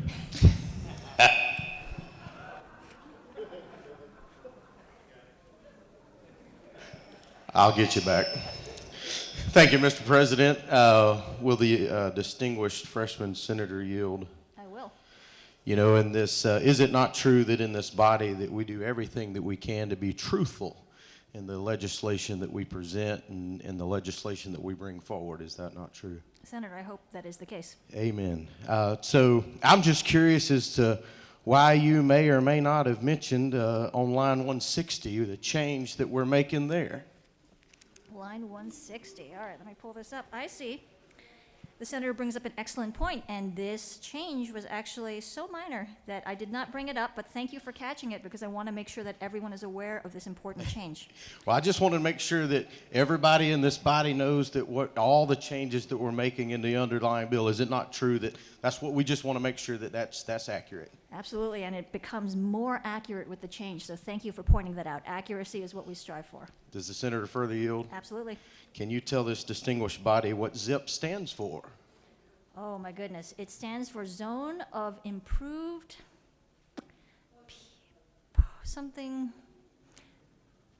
It's pretty good. You're getting Zone there. of How about improved- zone improvement plan? How about I help you out? Zone Improvement Plan. That was very well Zip code. done. Very well done. It's close, 2 out of 3. Well, thank you, Senator, for clarifying that and making sure that this body knows everything that's in your bill and all the changes that you're making. Thank you for bringing this forward, and I wish you your giddy up well. Mr. President, thank you very much. Chair recognizes the senator from the 10th for a question. Would the senator yield for a series of serious questions? Yes, always. Oh, well, thank you. Senator, are you familiar with our rules of the Georgia State Senate, this rule book? I'm probably could be more familiar, but I have read through them. Senator, have you read the rules? Have I read the rules? Yes. I have read through the book. I can't say that I've memorized every part of it, but I tried to keep up with the rules. Senator, are you familiar with the Code of Ethics, Part 4, that deals with Section 1-4-2, personal financial gain? I do not believe I have memorized that part of the code, but I am certainly glad that the book exists at my desk so I can refer to it whenever I need to look Senator, at it. further you? Absolutely. Senator, what is your occupation? I am an anesthesiologist.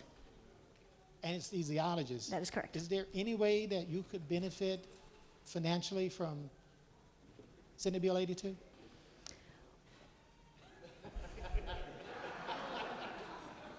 Well, this bill more clarifies to cover emergency medical care in the emergency medical department, where I don't usually work.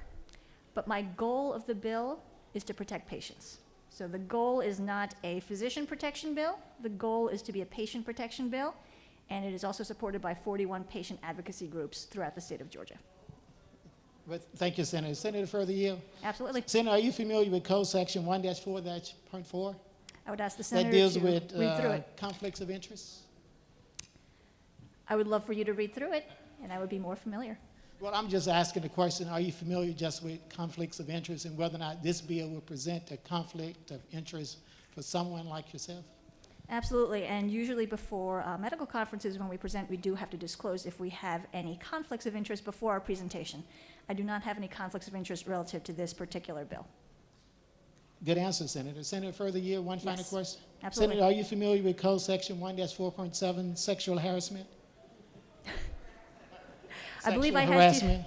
I believe I had to take a module educating me on how to not do that. So yes, I'm somewhat familiar with it. Senator, since you're so familiar with it, is that the reason why you put prudent layperson in here? I believe the senator is confusing his terms, but I appreciate that input. Thank you, Senator. I yield. Sir. Do you continue to yield? Yes. Chair recognizes the distinguished senator from Macon for a question. He's a lawyer. Uh-oh. Thank you, Mr. President. Senator, congratulations on the presentation of your first bill. Do you yield? Yes, I Do do. you yield? You had said in your opening remarks that this bill presented the standard of a rational person. Is that term defined in your bill, rational person? The term itself, rational person, is not defined in the bill, but it is the basis on which the insurance code is based. So no, that is not defined as such, but I believe that that's a sort of general presumption in many areas of the law, though I would love to be educated more by my distinguished lawyer colleague about that. Well, further yield, Senator? Absolutely. Maybe so. I don't know. So the rational person standard that you're discussing would be distinguished from the irrational person standard, correct? I don't believe there is an irrational person standard, but yes, that would be the counter-argument. So what would be your definition of an irrational person? I would say an irrational person would be a person who makes decisions not based in their own best interest. And you're a freshman, Senator, correct? That is correct. And let me ask you, have you met any irrational people in this chamber since you've been here? I believe, Senator, that everyone in this chamber is highly rational, highly intelligent, and if I may say, extremely good looking. Have you met everybody so far? So based on your own definition, I guess, would you have an answer as to whether or not who in your caucus would meet that standard of an irrational person by name? But you need to give the number, not the name, Senator. Senator, I don't believe that anyone in my caucus meets the standard of an irrational person, and they are also very good looking. Senator, you're going to do well here. Congratulations. Thank you, sir. That was the intersection of law and medicine right there. That's exactly right. Do you continue to yield? Yes. Chair recognizes the senator from the 56th for a question. Thank you, Mr. President. Does the senator yield? Yes. Senator, isn't it true you mentioned earlier you were an anesthesiologist? Is that correct? That is correct, sir. I love the pain. Is that why you're wearing your white coat today, to intimidate us? Is that true? Whoa, I didn't even notice that, but I suppose one could construe that as a tip of the hat to the profession, so sure. And Senator, will you further yield? Absolutely. What exactly does an anesthesiologist do? Can you explain that to this body? Absolutely. An anesthesiologist takes care of patients in all phases of the perioperative process. So we take care of patients before, during, and after surgery in the recovery room. We also cover anesthesia and sedation services all over the hospital, including in the ICU, sometimes in the emergency room, and really anywhere in the hospital where we are needed. Senator? Yes. Would you yield further? Of course. Isn't it true you put people to sleep? I do, and more importantly, I wake them up. I think I get paid to wake people up more. Senator, will you further yield? Of course. Isn't it true that the pro tem was afraid you were putting us to sleep at the beginning of your... Senator, it doesn't look like anyone is asleep right now. So. Senator, will you yield for two more very important questions? Of course, always. Would you remind this august body what district you represent? I represent District 48, right next door to yours. District 48. Correct. Now, this is serious now. Are you ready? Serious business, always. Are you a former federal prosecutor? Senator, Let I us don't know. believe... Answer the question. Don't delay. I think I get that joke. I think I wasn't here when it was relevant. Chair would like to know if you have a I'm fiscal not. note. Well done. This is unrelated to me. Chair recognizes the senator from the 52nd for a question. Uh-oh. Thank you. Will the There he senator is. from the 48th yield? Absolutely. You know, in 1997, Texas put out a standard for a prudent layperson, and a lot of us like what Texas does out there. 2006, New York put out their standard for a prudent layperson. Now, some of us may vote one way or the other on your bill depending on which one your definition is closer to. Can you tell me which one your definition is closer to? I'm not familiar with the differences in the prudent layperson standard between Texas and New York, but I believe that generally speaking, a prudent layperson standard is generalizable to what I explained in the beginning, which is a person So will the without... senator yeah. yield then? Absolutely. So you're on both sides of the fence then on this one. Wow. He went there. I'm I seeing a think- pattern here. Do you continue to yield? I didn't even answer it. Okay. Yes, I continue to yield. Chair No. recognizes the senator No? from the 2nd for a question. Senator, do you yield? Always. Senator, would it be true that now's the time to yield a will? If it pleases the body, I would love to end the pain. Thank you so much. The green button. With that, does any other senator want to speak for or against Senate Bill 82? Chair sees none. The question is on the adoption of the committee substitute. Is there objection to adoption of the committee substitute? Chair hears none, and the committee substitute is adopted. Is there objection to agreeing to the report of the committee which is favorable to the passage of the bill? The chair hears none. The report of the committee is agreed to. Is there objection to the main question being ordered? The chair hears none, and the main question is ordered. Questions on the passage of the bill by substitute. All those in favor vote yea. Opposed, nay. The secretary will unlock the machine.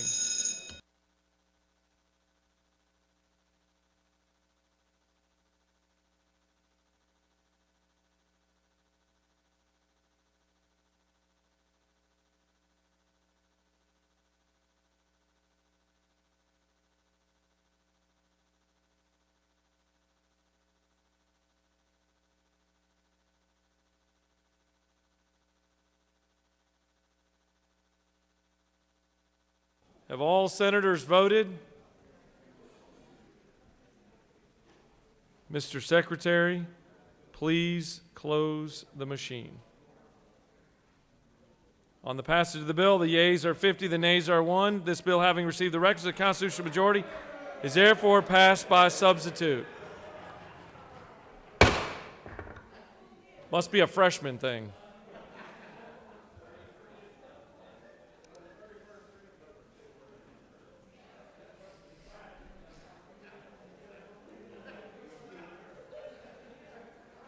Mr. Secretary, please read the caption of Senate Bill 169.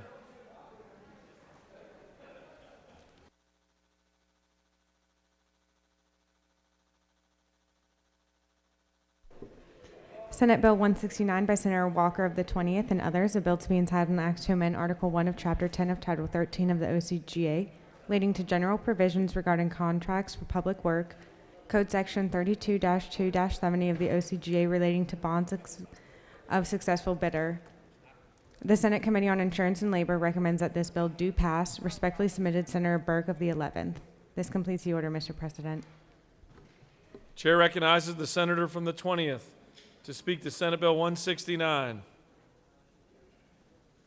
And he's not a freshman.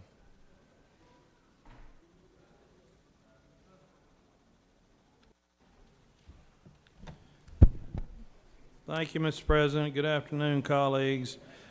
Contractor surety bond is what this bill deals with. And a surety bond is a three-party contract by which the surety, normally an insurance company, guarantees the performance or obligation of a second party, and in this case, of a contractor, a construction company. Under the governor's state of emergency, public state of emergency executive order, one of his executive orders was to require the acceptance of digital signatures and digital seals on surety bonds for construction projects. And this bill, and this worked very, very well, and this bill would codify that executive order so that we would continue after the state of emergency is over to be able to utilize that. It's an efficient way of doing business. We already do that with probate or court bonds. This was supported by the Metro Atlanta Chamber, the Associated General Contractors of Georgia, and the Georgia Municipal Association, and we've checked with the Board of Regents, Georgia State Financing Investment Commission, American Property Casualty Insurance Association, Travelers Insurance Group, Secretary of State's office, the Governor's office, the Lieutenant Governor's office, and the Attorney General's office, and the Department of Transportation, and all of those people are fine with this bill, so I'd ask for your favorable consideration. Thank you. I'd be happy to answer any questions. If not, I'll yield the well. You have no questions. Thank you. Does any other senator wish to speak for or against Senate Bill 169? The chair sees none. Is there objection to agreeing to the report of the committee which is favorable to the passage of the bill? The chair hears none. The report of the committee is agreed to. Is there objection to the main question being ordered? The chair hears none, and the main question is ordered. Questions on the passage of the bill? All those in favor vote yea. Opposed, nay. The secretary will unlock the machine.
Have all senators voted?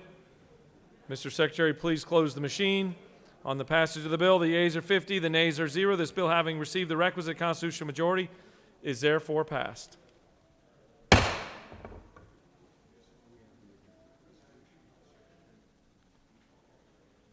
We're going to take up the adjournment resolution here in between bills. Mr. Secretary, can you please read the caption?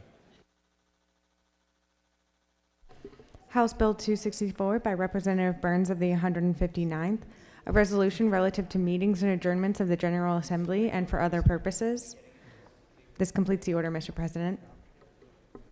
Chair recognizes the Majority Leader to speak to the measure.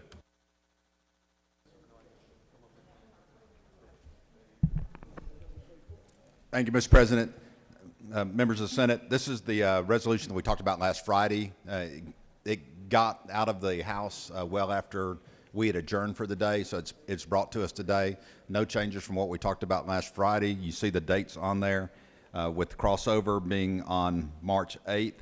And the other date that most people are most concerned about is day 40th would be on March 31st. Subject to your questions. Senator, you have no questions.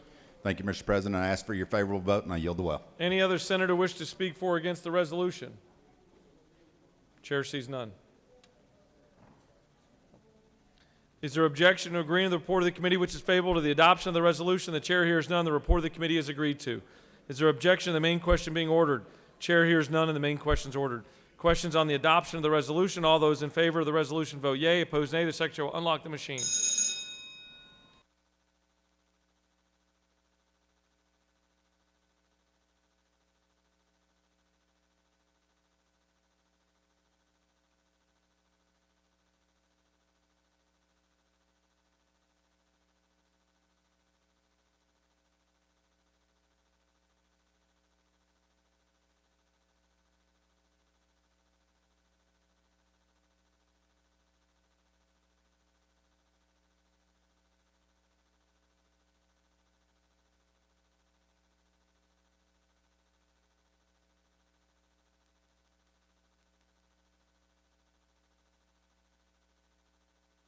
Have all senators voted? Mr. Secretary, please close the machine. On the adoption of the resolution, the yeas are 51, the nays are 0. The resolution, having received the requisite constitutional majority, is therefore adopted.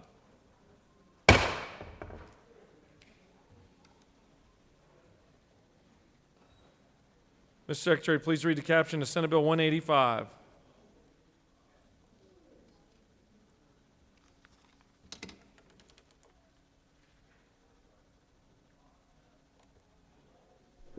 Senate Bill 185 by Senator Hatchett of the 50th and others, a bill to be entitled an act to amend Chapter 2 of Title 48 of the OCGA, relating to state administrative organizations, administration and enforcement of revenue and taxation, so as to require that all questions of law decided by a court or the Georgia Tax Tribunal on matters arising from the State Board of Equalization and matters arising from refunds and appeals of state administration of Title 48 be decided without difference or to determinations or interpretations of the Department of Revenue. The Senate Committee on Judiciary recommends that this bill do pass. Respectfully submitted, Senator Strickland of the 17th. This completes the order, Mr. President. Man, this freshman class is busy this year. Chair recognizes the senator from the 50th to present Senate Bill 185. Thank you, Mr. President.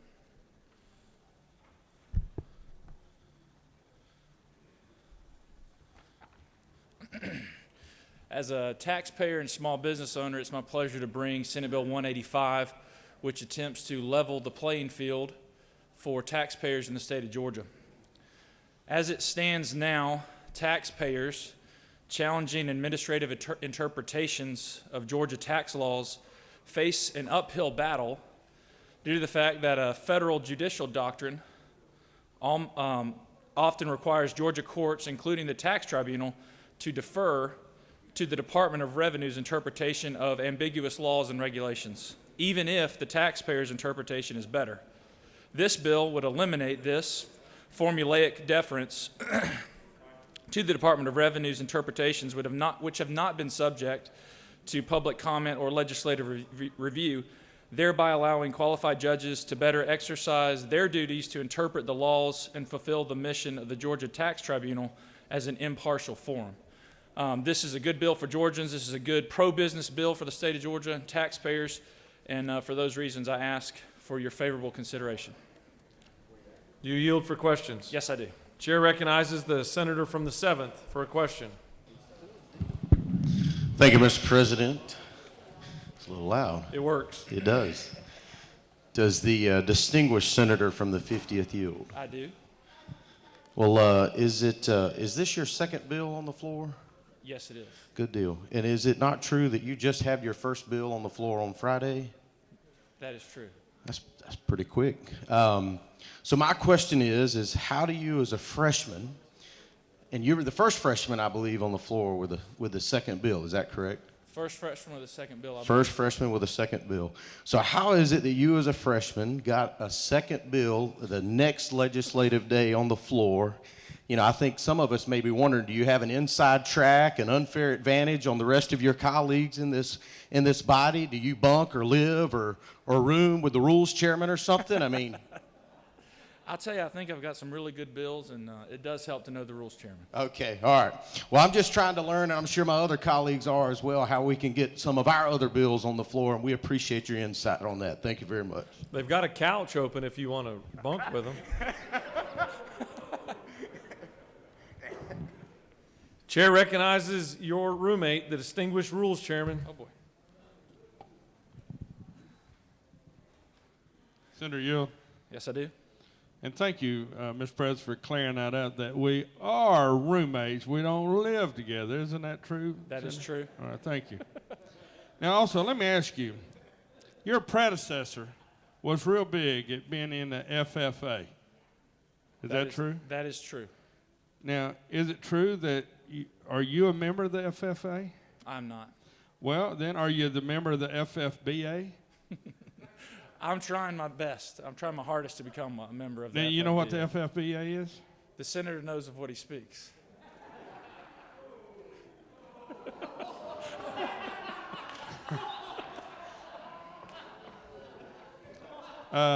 Senator Yield. Yes, I do. Yep, that did it. You have no more questions. Thank you. I yield the well. Any other senators wish to speak for or against Senate Bill 185? Chair sees none. Is there objection to agreeing to the report of the committee which is favorable to the passage of the bill? The chair hears none. The report of the committee is agreed to. Is there objection to the main question being ordered? The chair hears none. The main question is ordered. Questions on the passage of the bill. All those in favor vote yea. Opposed nay. The secretary will unlock the machine.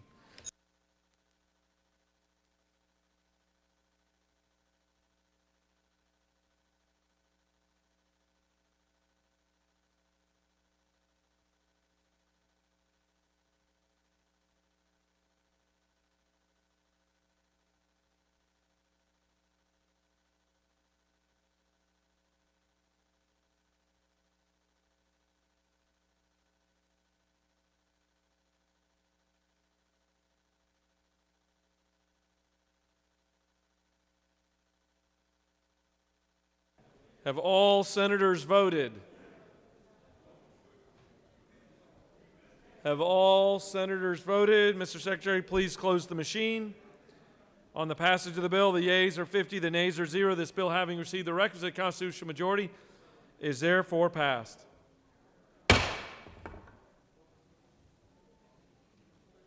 Moving right along.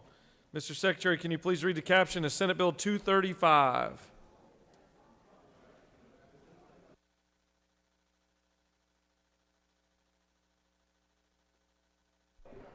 Senate Bill 235 by Senator Watson of the 1st, a bill to be entitled an act to amend Article 2 of Chapter 11 of Title 16 of the OCGA relating to offenses against public order so as to revise the offense of wearing a mask, hood, or device which conceals the identity of the wearer.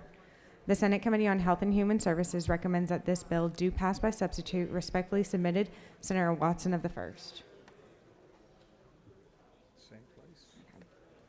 Health and Human Services offers the following committee to Senate Bill 235, a bill to be entitled an act to amend Article 2 of Chapter 11 of Title 16 of the OCGA relating to offenses against public order so as to revise the offense of wearing a mask, hood, or device which conceals the identity of the wearer. This completes the order, Mr. President.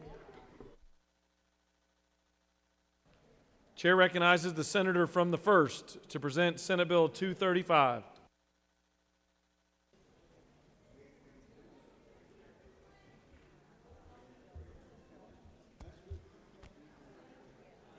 Thank you, Mr. President. I'm here presenting Senate Bill 235. This bill has to do with emergency orders by Governor Kemp that he had to enact because in the past it was illegal to wear a mask in public with the intent of threatening, intimidating, provoking, actless disregard, or heedless of indifference to the rights and safety of others, with the exceptions of sporting activities or being in the theater or Mardi Gras or masquerade balls or gas masks or things like that. But so during the pandemic, the governor had to do emergency orders to allow us to wear masks to make sure that was okay. So what happens when those emergency orders go away? Those emergency orders go away, we go back to the original law.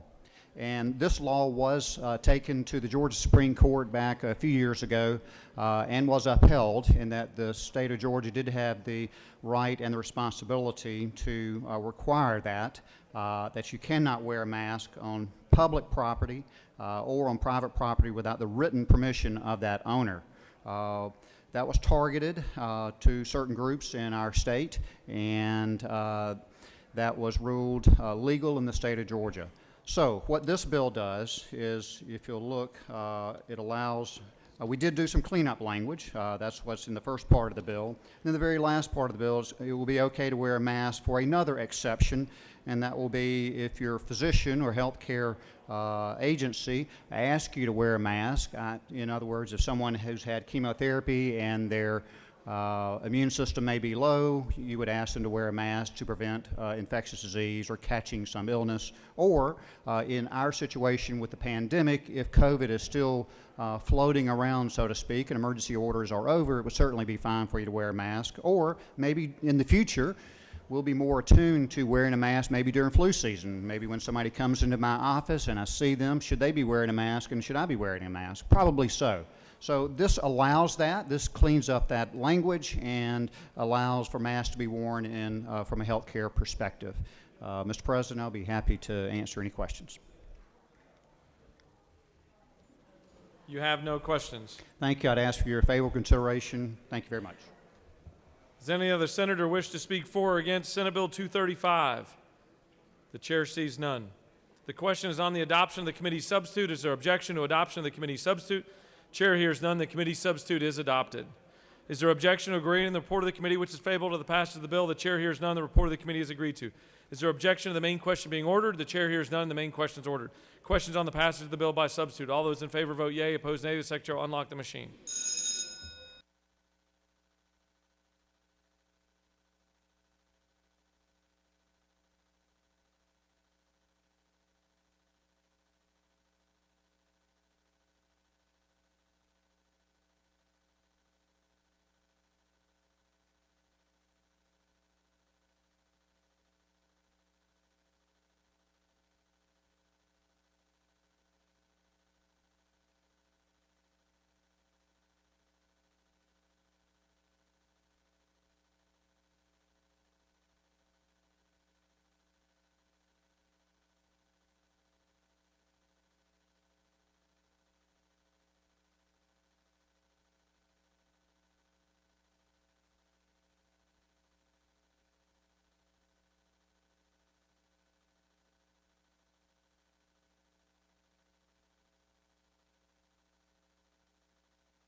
Have all senators voted their machines? Have all senators voted? Hallways clear? There we go. Mr. Secretary, please close the machine. On the passage of the bill, the yeas are 49, the nays are 0. This bill, having received the requisite constitutional majority, is therefore passed by substitute. Mr. Secretary, can you please read the caption of Senate Bill 114?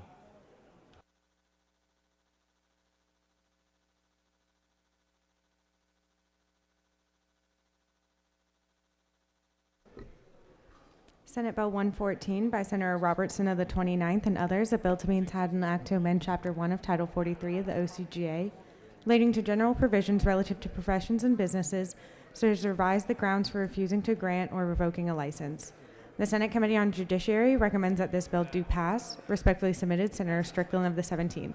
This completes the order, Mr. President. Chair recognizes the senator from the 29th to present Senate Bill 114.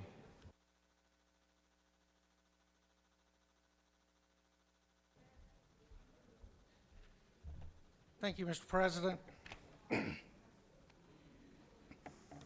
Dear colleagues, I want to first recognize our former Governor Nathan Deal and the courage he had when he started criminal justice reform here in Georgia. And I firmly believe that criminal justice reform must continue, that it doesn't stop with one term or two terms by a particular governor, lieutenant governor, or state senator. It's something that we need to continue to work on to make our state stronger and a better place to live for all of us, in a place that is known as just, and a place that's known as giving those who deserve a second chance a second chance. And I believe that's exactly what Senate Bill 114 does.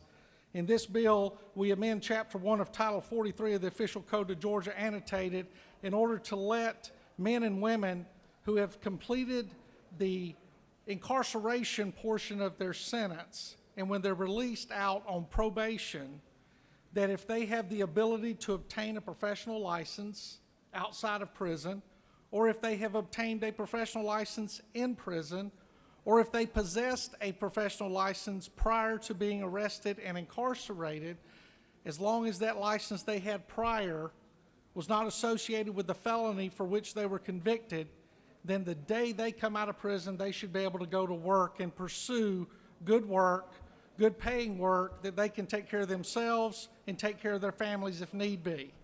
And so I think this is great legislation. I think we continue pushing the train of criminal justice reform forward in the great state of Georgia, and I would really appreciate your support on this legislation. Mr. President, I'll yield for any questions. Chair recognizes the senator from the 41st for a question. Senator, do you yield? Yes, ma'am. Senator, isn't it true that this gives people a second chance to get a job quickly after they're released from prison? Yes, ma'am. Senator, do you further yield? Yes, ma'am. Isn't it true that particularly first responders like EMTs, that we are in need of more of those in this state, and this will provide an avenue for us to get more EMTs? Absolutely. Thank you, Senator. I appreciate this bill. Thank you. You have no more questions. Thank you, Mr. President. I yield the well. Does any other senator wish to speak for or against Senate Bill 114? The chair sees none. Is there objection to agreeing to the report of the committee which is favorable to the passage of the bill? The chair hears none. The report of the committee is agreed to. Is there objection to the main question being ordered? The chair hears none, and the main question is ordered. Questions on the passage of the bill. All those in favor vote yea. Opposed, nay. The secretary will unlock the machine.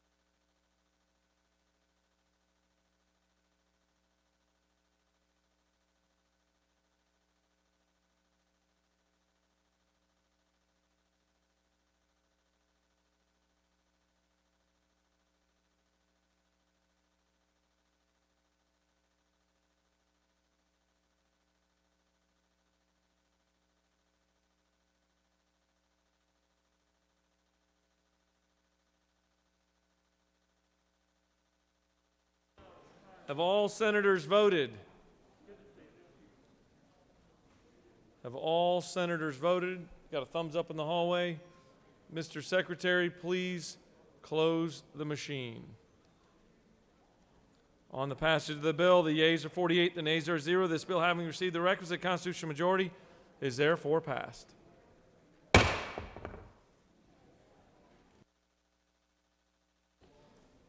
Mr. Secretary, can you please read the caption of Senate Bill 112?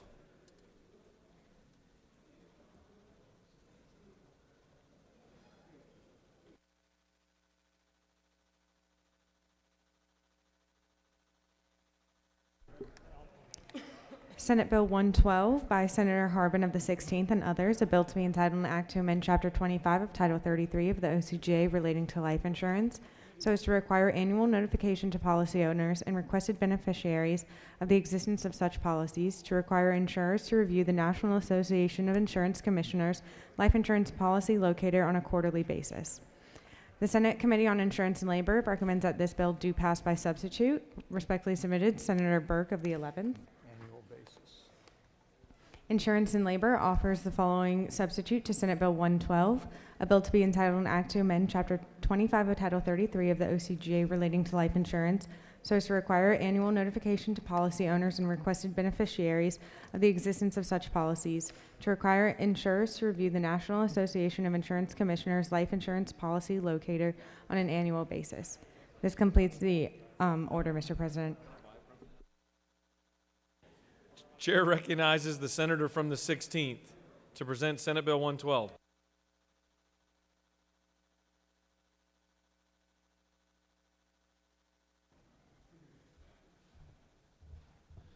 Thank you, Mr. President, and members, welcome this afternoon.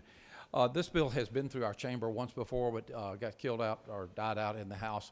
And what it has to do is with two parts. One is a paid-up life insurance policy that once it's paid up, that an annual statement continues to be sent out on an annual basis. I have a copy here of a policy that was written in 1966, paid up in 20 years, and never a statement was created after this 20th year. The owner, her father, had been dead for 14 years, and she found it in his paperwork, and there was a policy that he had bought on her. And I just think that an annual statement is appropriate to let that person know that. The second part is, you may not know, if you have someone who's looking for a life insurance policy, we have a national locator that you can go through the Georgia Commissioner of Insurance, and you can link into that. But it is totally voluntary from a standpoint of the carriers. They do not have to, there's no mandatory. And what we did, we went from quarterly to annual, that they're to check that. And what it does is that if you have a loved one or someone that passes away and they're hunting a life insurance policy from a company that has been issued in Georgia, they can simply go in, put the information in, and they at least are to report that back to you within 90 days from that standpoint. So what it does, it makes it from voluntary to any insurance company that does business in the state of Georgia. She'll check that list. And I think it's good consumerism. I will tell you, on the smaller policies, it's people who do not have the legal capability or financial capability, and I think it's a great protection for the citizens of Georgia. And I'm like this, even though it didn't make it last year, I said it's worth fighting for those people that we represent. So that's what it is, sir. Any questions? I guess. You have no questions. Okay. Thank you so much for your paperwork. Does any other senator wish to speak for or against Senate Bill 112? The chair sees none. The question is on the adoption of the committee substitute. Is there objection to adoption of the committee substitute? Chair hears none, and the committee substitute is adopted. Is there objection to agreeing to the report of the committee which is favorable to the passage of the bill? The chair hears none. The report of the committee is agreed to. Is there objection to the main question being ordered? The chair hears none. The main question is ordered. Questions on the passage of the bill by substitute. All those in favor vote yea. Opposed nay. The secretary will unlock the machine.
Have all senators voted? Have all senators voted? Hallways clear. Mr. Secretary, please close the machine. On the passage of the bill, the yeas are 45, the nays are 2. This bill, having received the requisite constitutional majority, is therefore passed by substitute. Okay, the chair recognizes the majority leader. Thank you, Mr. President. I ask unanimous consent that the rules be suspended to allow the first reading and referral of Senate Bills 272 and 276. Mr. Secretary, please read the captions.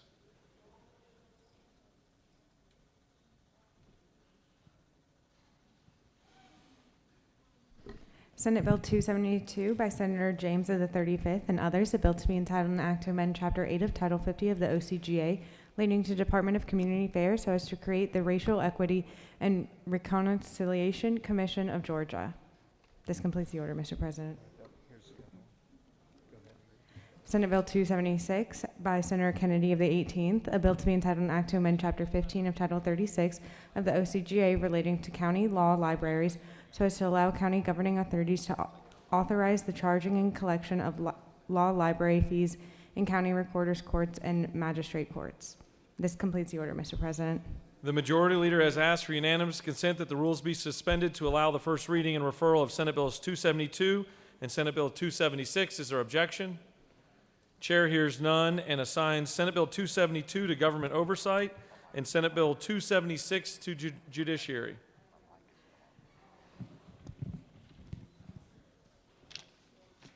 Chair continues to recognize the majority leader for a motion. Mr. President, I move that the Senate stand adjourned until 1 p.m. on Wednesday, 3 March 2021. Mr. Secretary, please read your announcements. The Rules Committee will meet upon adjournment in room 450. Ethics Committee will meet at 3 p.m. in room 307 CLOB. On March 2nd, the Ethics Committee will meet at 8 a.m. in room 307 CLOB. Judiciary Committee will meet at 9 a.m. in room 307 CLOB. Natural Resources and Environment will meet at 10 a.m. in room 450. Finance will meet at 12 in room 450. And Health and Human Services will meet at 2:15 in room 450. This completes the order, Mr. President. Does any senator wish to make an announcement? Oh, Mr. Secretary. Since we decided to convene at 1 o'clock on Wednesday, the Wednesday afternoon committee meetings have been canceled, and so take a look at the schedule and the website to see what committee meetings will be meeting on Wednesday morning. Thank you, Mr. Secretary. The majority leader has moved that the Senate stand adjourned until Wednesday, March 3rd, 2021 at 1 p.m. All those in favor of the motion signify by saying aye. Opposed, no. The ayes actually have it. The Senate stands adjourned.